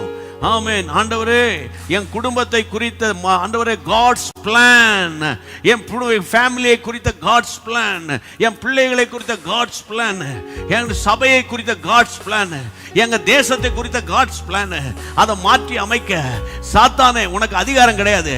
நீ எழும்பி வருவ, ஆனா நீ ஓட ஓட என் ஆண்டவர் துரத்திடுவாரு. ஆமென். மோசேயை பாதுகாக்கவில்லையா? யோவான் ஸ்நானகனை பாதுகாக்கவில்லையா? ஏசப்பாவை பாதுகாக்கவில்லையா?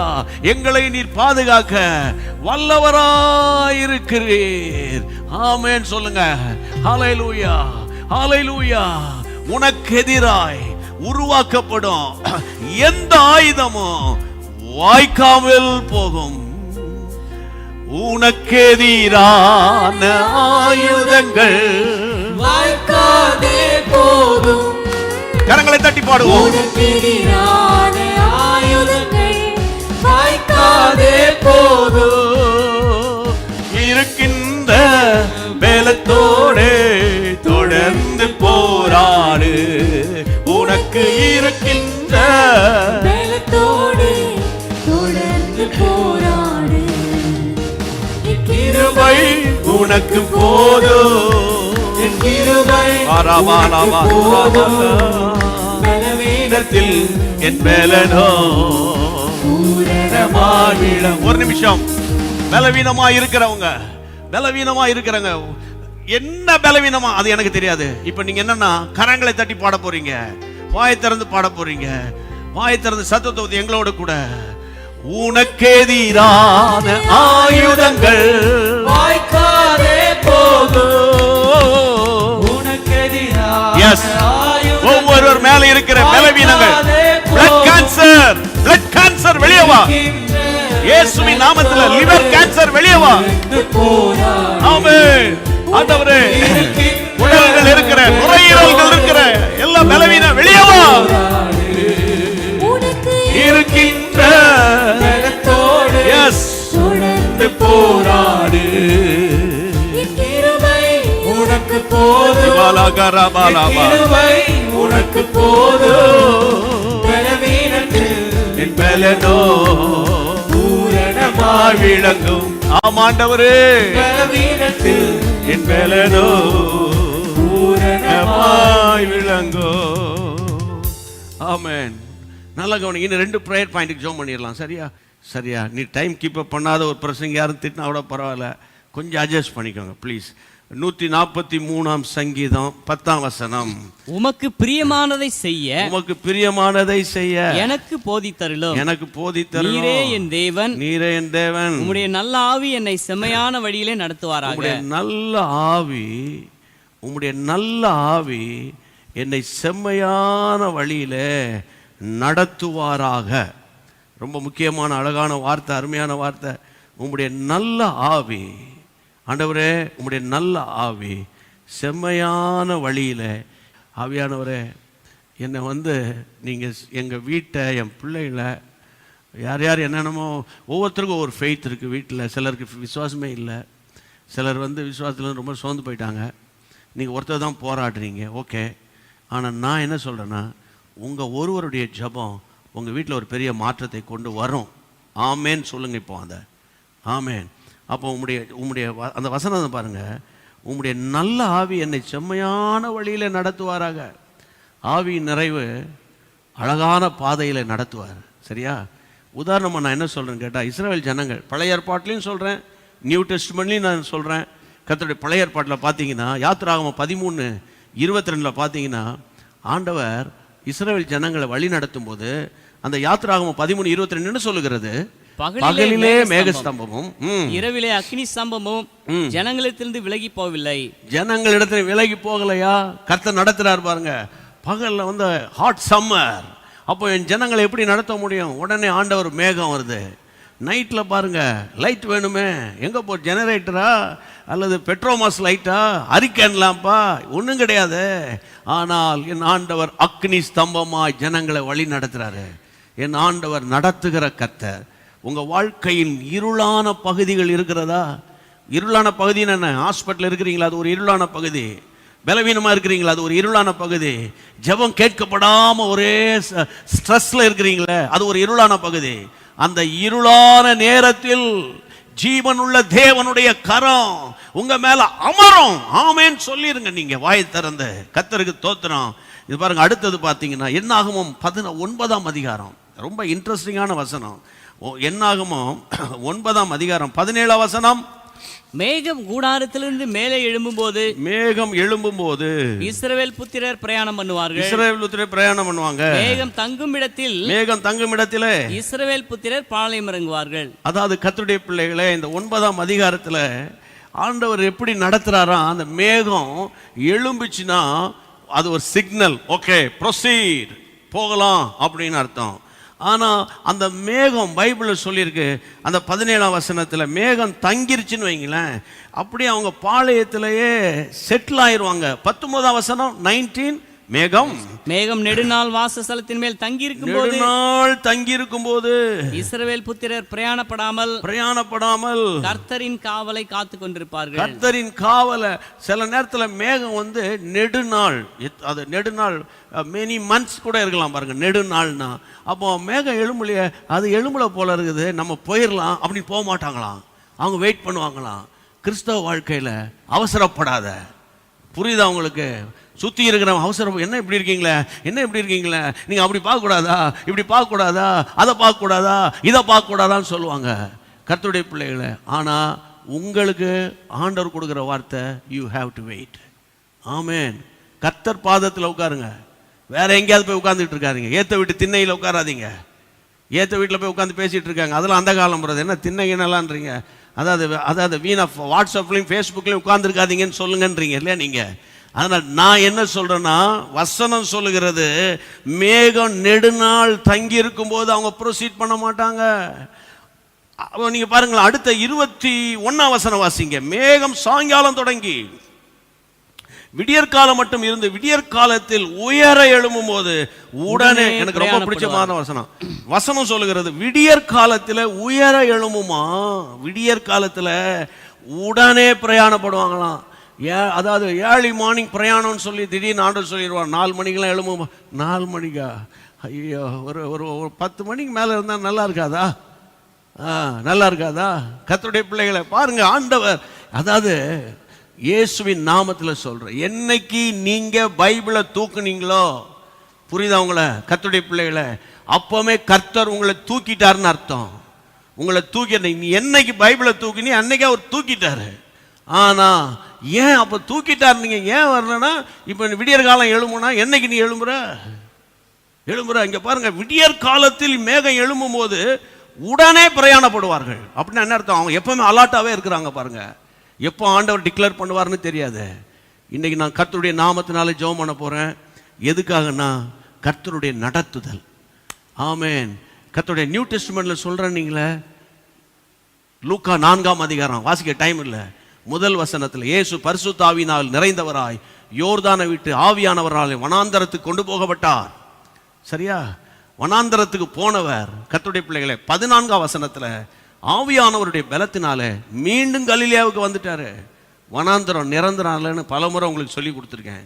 இன்னைக்கும் திரும்ப சொல்கிறேன், வனாந்தரம் நிரந்தரம் அல்ல, அது ஒரு ட்ரைனிங் சென்டர். நம்மளை புடமிடுகிற இடம், நம்மளை உருவாக்குகிற இடம், நம்மளை விசுவாசத்தை பலப்படுத்துகிற இடம். கர்த்தருடைய பிள்ளைகளை ஆவியானுடைய பலத்தினால அவர் மறுபடியும் கலிலேயாவுக்கு வந்தார். அவர் கீர்த்தி சுற்றி இருக்கிற இடங்களெல்லாம் பிரசித்தமாயிற்று. சரியா? அப்போ ஆவியானவரே ஒவ்வொரு நாள் காலையில் எழும்பினோடனே கட்டில் படுக்கிறவங்க உங்கள் பாதத்தை அப்படி கீழே வைக்கும்போது கண்ணை மூடி தோத்திரம் பண்ணி, ஆவியானவரே என்னுடைய ப்ரோக்ராம் ஸ்கெடியூல் உங்களுடைய கரத்தில் கொடுக்குறேன், நீங்கள் நடத்திடுங்கப்பா அப்படின்னு நீங்கள் சொல்லணும். உங்கள் பிள்ளைகள் பேரெல்லாம் சொல்லி தோத்திரம் பண்ணி ஜெபம் பண்ணிடணும். ஆண்டவர் பாருங்களேன் கைவிடவே மாட்டார். ஆமென். கையை உயர்த்தி எல்லாரும் கரங்களை உயர்த்தி எழுமி நின்று நம்ம ஃபைனல் ப்ரேயர் பண்ணி முடிக்க போகிறோம். ஆண்டவருக்கு மகிமை உண்டாவதாக. எனக்கு அன்பான கர்த்தருடைய பிள்ளைகளை, கர்த்தருக்கு ஸ்தோத்திரம், கர்த்தருக்கு ஸ்தோத்திரம். எல்லாம் பேசுனீங்க, நான் ஊழியத்தில் இருக்கிறேன்னு எனக்கு ஒன்றுமே பேசலையே. நெகேமியாவின் புத்தகம் 1ஆம் அதிகாரத்தில் நெகேமியாவுக்கு ஒரு சத்தம் கேட்டுச்சு. சத்தம் இல்லை, அனானி வந்து இன்ஃபர்மேஷன் கொடுக்குறான். ஐயா உங்களுக்கு தெரியுமா விஷயம், அலங்கம் இடிக்கப்பட்டு கிடக்குது, ஆமாம் அந்த நிலைக்கால்களெல்லாம் சுட்டரிக்கப்பட்டு இருக்குது. அந்த இன்ஃபர்மேஷன் வருது 2-3 வசனங்களில். நெகேமியா 1ஆம் அதிகாரம் 2-3 வசனத்தில். டைம் இல்லை. உடனே நெகேமியாவுடைய பாரம் வேதம் சொல்லுகிற 4ஆம் வசனம்.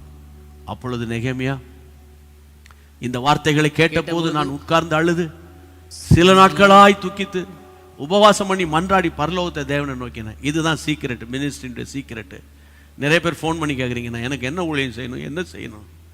முதல்ல ஆண்டவருடைய பாதப்படி, 2வது ஆண்டவர்கிட்ட கேட்கணும், தூக்கிட்டு அழுது ஒப்பு கொடுக்கணும். அழிந்து போகிற ஆத்துமாக்கள் ஏதோ வாழ்ந்தாங்க, ஹார்ட்டில் பிளாக் இருந்துச்சு, கொஞ்ச நாள் ட்ரை பண்ணாங்க, டாக்டர்ஸ் ஆப்ரேஷன் பண்ணாங்க, அதுக்கப்புறம் முடியல, பரவாயில்ல, பரவாயில்ல, ஏதோ ஒரு 75 வயசாச்சு அல்லது 80 வயசாச்சு இருந்தாங்க, பரவாயில்ல.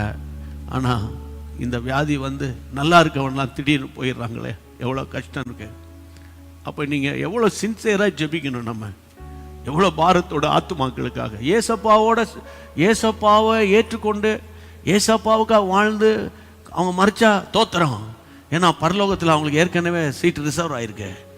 ஆனால் இயேசு இல்லாத ஆத்துமாக்கள், யோசித்து பாருங்க. என்ஜாய் பண்றீங்களையா? கைத்தட்டி பாட்டு பாடி என்ஜாய் பண்ற கிறிஸ்தவனே, ஆண்டவருடைய நாமத்தினால சொல்ற அழிந்து போகிற ஆத்துமாக்கள் பாரத்தோடு ஜெபிக்கணும். சுவிசேஷத்தின் வாசல். இன்னைக்கு கூட சுப்ரீம் கோர்ட்ல அருமையான ஒரு தகவல் வந்திருக்கு. யாரும் 18 வயசுக்கு மேல யாரும் எந்த மதத்தை வேணா பின்பற்றலான்னு. வாசல் திறந்திருக்கிறது, வாசல் திறந்திருக்கிறது. அதுக்கு மேல நான் சொல்ல பிரியப்படல. வாசல் திறந்திருக்கிறது. தேவனுக்காக எழுமணும். Price God. கரங்களை உயர்த்தி ஜெபம் பண்ணலாம். ஆமென். ஊழியம் செய்யணுமா? தேவ சமூகம், கண்ணீரின் ஜெபம், அடிக்கடி ஃபாஸ்டிங், அடிக்கடி பைபிள் ரீடிங், அடிக்கடி தேவ சத்தம், உங்களை கர்த்தர் உயர்த்திடுவாரு. கமிட்மெண்ட் குரூப் மறக்கல உங்களை. ஆமென். ப்ரே ஃபார் லீடர்ஸ் குரூப் உங்களை மறக்கல. ஆமென். 96க்கு மேற்பட்ட அந்த ஜெபக்குழு தலைவர்கள் உங்களை மறக்கல. ஜெபிக்கிறோம், எல்லாரும் சேர்ந்து ஜெபிப்போம். Praise God. Thank you Jesus. Amen. தவறான ஆலோசனை, தேவ திட்டத்துக்கு விரோதமான சத்துருவின் கிரியை, ஆவியின் நடத்துதல், ஊழிய தரிசனம் நிறைவேறணும். ஆமென். எல்லாரும் கரங்களை உயர்த்தி பொதுவாய் ஜெபம் பண்ணுவோம். ஆமா, இப்போ ஆவியின் நடத்துதலுக்காக நான் ஜெபம் பண்ண போறேன். ஆண்டவரே, நாங்க அபிஷேகத்தை நம்புறோம், ஆவியானவர் விசுவாசிக்கிறோம். ஆவியானவரே, குறிப்பா சில வீடுகள்ல ஆண்டவரே 30 வயசு 35 வயசு பிள்ளைகள்லாம் கல்யாணம் ஆகாம இருக்காங்கப்பா. அந்த பிள்ளைகளுக்கு ஒரு வாழ்க்கை நீங்க அமைச்சு கொடுங்கப்பா. அப்பா இல்ல, சில பிள்ளைகளுக்கு தாய் தகப்பனும் இல்லப்பா. ஆண்டவரே, பரிதபிச்சு நிக்கிறோம்ப்பா இந்த ஜனங்களுக்காக. சில தொழிலாளிகள் தொழில் செய்ய முடியாம தடுமாறிட்டு இருக்காங்க. ஆண்டவரே, ஜெபம் பண்றோம்ப்பா, ஜெபம் பண்றோம்ப்பா. ஆண்டவரே, வயது முதிர்ந்தவர்கள் வேதனையோடு பிள்ளைகளுக்காக ஜெபம் பண்றாங்கப்பா. நாங்க என்ன செய்ய முடியும் ஆண்டவரே? எங்களுக்கு ஒன்னே ஒண்ணு நம்பிக்கை, எங்க மீட்பர் உயிரோடு இருக்கிறீங்கப்பா. இரக்கம் பாராட்டுங்கப்பா. எங்க இந்தியாவுக்காக இரக்கம் பாராட்டுங்க. அதே போல எங்களுடைய இலங்கை நாட்டுக்காக இரக்கம் பாராட்டுங்க. ஆண்டவர், ஐரோப்பா நாடுகளுக்காக, இங்கிலாந்து நாடுகளுக்காக, மத்திய கிழக்கு நாடுகளுக்காக ஆண்டவர் இரக்கம் பாராட்டுங்கப்பா. ஆண்டவரே, வயதான வாலிப தம்பி தங்கச்சி மார்களுக்கு திருமணம் நடக்கட்டும்ப்பா. அடுத்தது வேலையை கொடுங்கப்பா. வீடு இல்லாதவங்களுக்கு ஒரு வீட்டை கட்டி கொடுங்கப்பா. ஜெபிக்கிறோம்ப்பா. தீராத நோய்கள் இருக்கிற மக்களுக்கு ஒரு விடுதலை கொடுங்க. இந்த ஸ்பைனல் கார்ட்ல பலவீனப்பட்ட பிள்ளைகளுக்காக விசேஷமா நான் ஜெபம் பண்றேன். அது இருந்த இடம் தெரியாமல் போகிறது. அதற்காக ஸ்தோத்திரம், ஸ்தோத்திரம். ரொமாட்டிக் ஆர்த்ரைட்டிஸ் என்று சொல்லப்படுகிற வியாதிகள் இயேசுவின் நாமத்தினால தைராய்டு சம்பந்தமான பலவீனங்கள் இயேசுவின் நாமத்தினால, ஆண்டவரே குழந்தை இன்மை இயேசுவின் நாமத்தினால, கேன்சர், பிளட் கேன்சர், ஆண்டவரே போன் கேன்சர், ஆண்டவரே இப்படிப்பட்ட பயங்கரமான கொடிய வியாதிகள் உடைய பிள்ளைகளுக்கு விலகுவதாகப்பா ஜெபிக்கிறோம் அப்பா. உபவாசத்தோடு கண்ணீரோடு நாங்க மன்றாடி ஜனங்களை பலப்படுத்துங்கப்பா. ஊழியக்காரர்கள் ஆண்டவரே வாஞ்ச உள்ள விசுவாசிகளை பலப்படுத்திருங்கப்பா. ஒவ்வொரு வீடு ஒரு குட்டி பரலோகம் போல மாறட்டும்ப்பா. அப்பா அப்பா போராடுகிறோம் அப்பா, இறங்குங்கப்பா, இறங்குங்கப்பா. உமக்கு ஸ்தோத்திரம். ஒரு சவுல் பவுலானது உண்மையானால் ஆண்டவரே, நாங்கள் இன்னைக்கு ஜெபிக்கிற யார் யார் வீட்டுல முரட்டு சுவாபத்தோடு பிள்ளைகள் இருக்கிறாங்களோ, பைபிளை எடுத்துட்டு முழங்கால நிக்க போறாங்க, யார் யார் வீடு விவாகரத்துக்காக அலைகிறதோ அது ரத்தாகட்டும், அது விவாகம் ஒழுங்காகட்டும், மாற்றம் வரட்டும் இயேசுவின் நாமத்தினால. வஞ்சிக்கிற ஆவியிலே பாதிக்கப்பட்ட வாலிப தம்பி தங்கச்சிமார்கள் விடுதலை அடையட்டும், தெளிந்த புத்தியோடு வாழட்டும், தேவனுக்கு சித்தமானதை செய்யட்டும். ஒரு கூட்டம் வாலிபர்களை ஊழியத்திற்கு ஊக்குவிப்பீங்க ஆண்டவரே, எழுப்புங்கப்பா. உடைய நாமம் மகிமைப்படட்டும் ஆண்டவரே. நாங்கள் விசுவாசிக்கிறோம் இவை எல்லாவற்றிலும் ஆண்டவரே முற்றிலும் ஜெயம் கொள்ளுகிறோமே. ரோமர் 8ஆம் அதிகாரத்திலே சொல்லப்பட்டது போல இன்றைக்கு நான் கொடுத்த ஒவ்வொரு செய்தியும் ஜெபமும் ஒரு பெரிய ஜெயத்தை கொடுத்து விட்டதனால பிசாசு அழிக்கப்பட்டுதான், வியாதிகள் பறந்து போகுது, பலவீனர்கள் எழும்பி நடந்து வேலை செய்ய போறாங்க, ஆச்சரியமான நல்ல சம்பவங்கள் வீடுகளில் நடக்க போகுது, ஊழியர்கள் ஆரோக்கியமா இருக்க போறாங்க, சபைகள் கட்டப்பட போகிறது, மிஷனரி மூவ்மெண்ட் வளர்ச்சி அடைய போகிறது. இதற்காக கரங்களை தட்டி கர்த்தரை ஸ்தோத்திரம் பண்ணி பாடிடுவோம். முற்றிலும் ஜெயம் கொள்ளுவோம், நாம் முற்றிலும் ஜெயம் கொள்ளுவோம். இயேசு கிறிஸ்துவினாலே முற்றிலும் ஜெயம் கொள்ளுவோம், முற்றிலும் ஜெயம் கொள்ளுவோம், நாம் முற்றிலும் ஜெயம் கொள்ளுவோம். இயேசு கிறிஸ்துவினாலே முற்றிலும் ஜெயம் கொள்ளுவோம். பாடுகள் நிந்தைகள் வந்தாலும் கிறிஸ்துவின் சிலுவையை சுமந்து செல்வோம். பாடுகள் நிந்தைகள் வந்தாலும் கிறிஸ்துவின் சிலுவையை சுமந்து செல்வோம். பரிசுத்த தேவன் இயேசுவை பாரெங்கிலும் பாறை சாற்றிடுவோம். பரிசுத்த தேவன் இயேசுவை பாரெங்கிலும் பாறை சாற்றிடுவோம். முற்றிலும் ஜெயம் கொள்ளுவோம், முற்றிலும் ஜெயம் கொள்ளுவோம். இயேசு கிறிஸ்துவினாலே முற்றிலும் ஜெயம் கொள்ளுவோம், முற்றிலும் ஜெயம் கொள்ளுவோம், நாம் முற்றிலும் ஜெயம் கொள்ளுவோம். இயேசு கிறிஸ்துவினாலே முற்றிலும் ஜெயம் கொள்ளுவோம். பட்டயமோ மரணமோ வந்தாலும் கிறிஸ்துவின் அன்பை விட்டு விலகினோம். பட்டயமோ மரணமோ வந்தாலும் கிறிஸ்துவின் அன்பை விட்டு விலகினோம். பரலோக தேவன் இயேசுவே நாமத்தை உயர்த்திட எழுந்து செல்வோம். பரலோக தேவன் ஒவ்வொரு வாலிபர்களை எழுப்புங்க, வாலிப பிள்ளைகளை எழுப்புங்க. முற்றிலும் ஜெயம் கொள்ளுவோம், நாம் முற்றிலும் ஜெயம் கொள்ளுவோம். இயேசு கிறிஸ்துவினாலே முற்றிலும் ஜெயம் கொள்ளுவோம், முற்றிலும் ஜெயம் கொள்ளுவோம், நாம் முற்றிலும் ஜெயம் கொள்ளுவோம். இயேசு கிறிஸ்துவினாலே முற்றிலும் ஜெயம் கொள்ளுவோம். தேவன் எங்கள் பட்சத்தில் இருக்கிறார், யார் எனக்கு எதிராய் நிற்கக்கூடும். தேவன் எங்கள் பட்சத்தில் இருக்கிறார், யார் நமக்கு எதிராய் நிற்கக்கூடும். அழைத்தவர் என்றும் உண்மை உள்ளவர், மரண பரியந்தம் நடத்திடுவார்.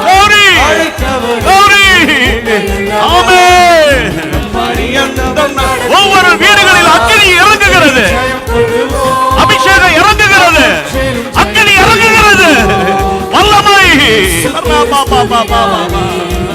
முற்றிலும் ஜெயம் கொள்ளும் பாடுகள் பாடுகள் நிந்தைகள் வந்தாலும் கிறிஸ்துவின் சிலுவையை சுமந்து செல்வோம். ஆமென். பாடுகள் நிந்தைகள் வந்தாலும் கிறிஸ்துவின் சிலுவையை சுமந்து செல்வோம். பரிசுத்த தேவன் இயேசுவை பாரெங்கிலும் பாறை சாற்றிடுவோம். ஆமென். பரிசுத்த தேவன் இந்தியா எங்கிலும் இயேசுவின் நாமத்தை உயர்த்துவோம். முற்றிலும் ஜெயம் கொள்ளுவோம். நாம் முற்றிலும் ஜெயம் கொள்ளுவோம். இயேசு கிறிஸ்துவினாலே முற்றிலும் ஜெயம் கொள்ளுவோம்.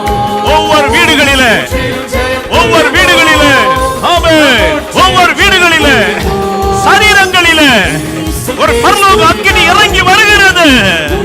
ஒரு தெய்வீக அக்கினி, தெய்வீக சுகம். முற்றிலும் ஜெயம் கொள்ளுவோம். கிறிஸ்துவினாலே முற்றிலும் ஜெயம் கொள்ளுவோம். இந்த பாடலை நீங்க பாடிக்கொண்டிருக்கும் போதே ஒரு டிவைன் ஹீலிங், ஒரு டிவைன் விஸ்டம், ஒரு divine understanding, the divine deliverance, இவைகளெல்லாம் உங்க வீடுகளுக்குள்ளே நடந்து முடிந்து விட்டது. Thank God. ஹூராமா ஹாத்துரி பெகாலுரு ஹூசுராபா. ஆமென். தைரியமாயிருங்க. முற்றிலும் நீங்க ஜெயம் கொண்டவர்களாக இருப்பீங்க. கர்த்தருக்கு மகிமை உண்டாவதாக. ஆயிரமான எங்கள் தேசத்தின் மக்கள் ஆண்டவரே தெய்வீக சுகத்தை பெறணும். வீடுகள் சமாதானமா இருக்கணும். ஆண்டவரே உதவி செய்யுங்க. கிருபைக்கு ஒப்பு கொடுக்கிறோம். இந்த பாடலுக்கு பிறகு கடைசியா அந்த பாடலை பாடின அநேகருக்குள்ள இருந்த பலவீனம் வெளியே போய் எழும்பி நடமாட ஆரம்பிச்சிட்டாங்க. சத்துரு அலறி ஓட ஆரம்பிச்சிட்டான். ஓ ஹalleluya. உமக்கு மகிமை உண்டாகட்டும்பா. தாழ்த்துகிறோம். ராஜ்யம் வரட்டும். இயேசுவின் நாமத்தில் பிதாவே, ஆமென். சொல்வோம். என் ஆத்துமாவே கர்த்தரை ஸ்தோத்திரி, என் முழு உள்ளமே பரிசுத்த நாமத்தை ஸ்தோத்திரி. என் ஆத்துமாவே கர்த்தரை ஸ்தோத்திரி. கர்த்தர் செய்த சகல உபகாரங்களை மறவாதே. ஆமென்.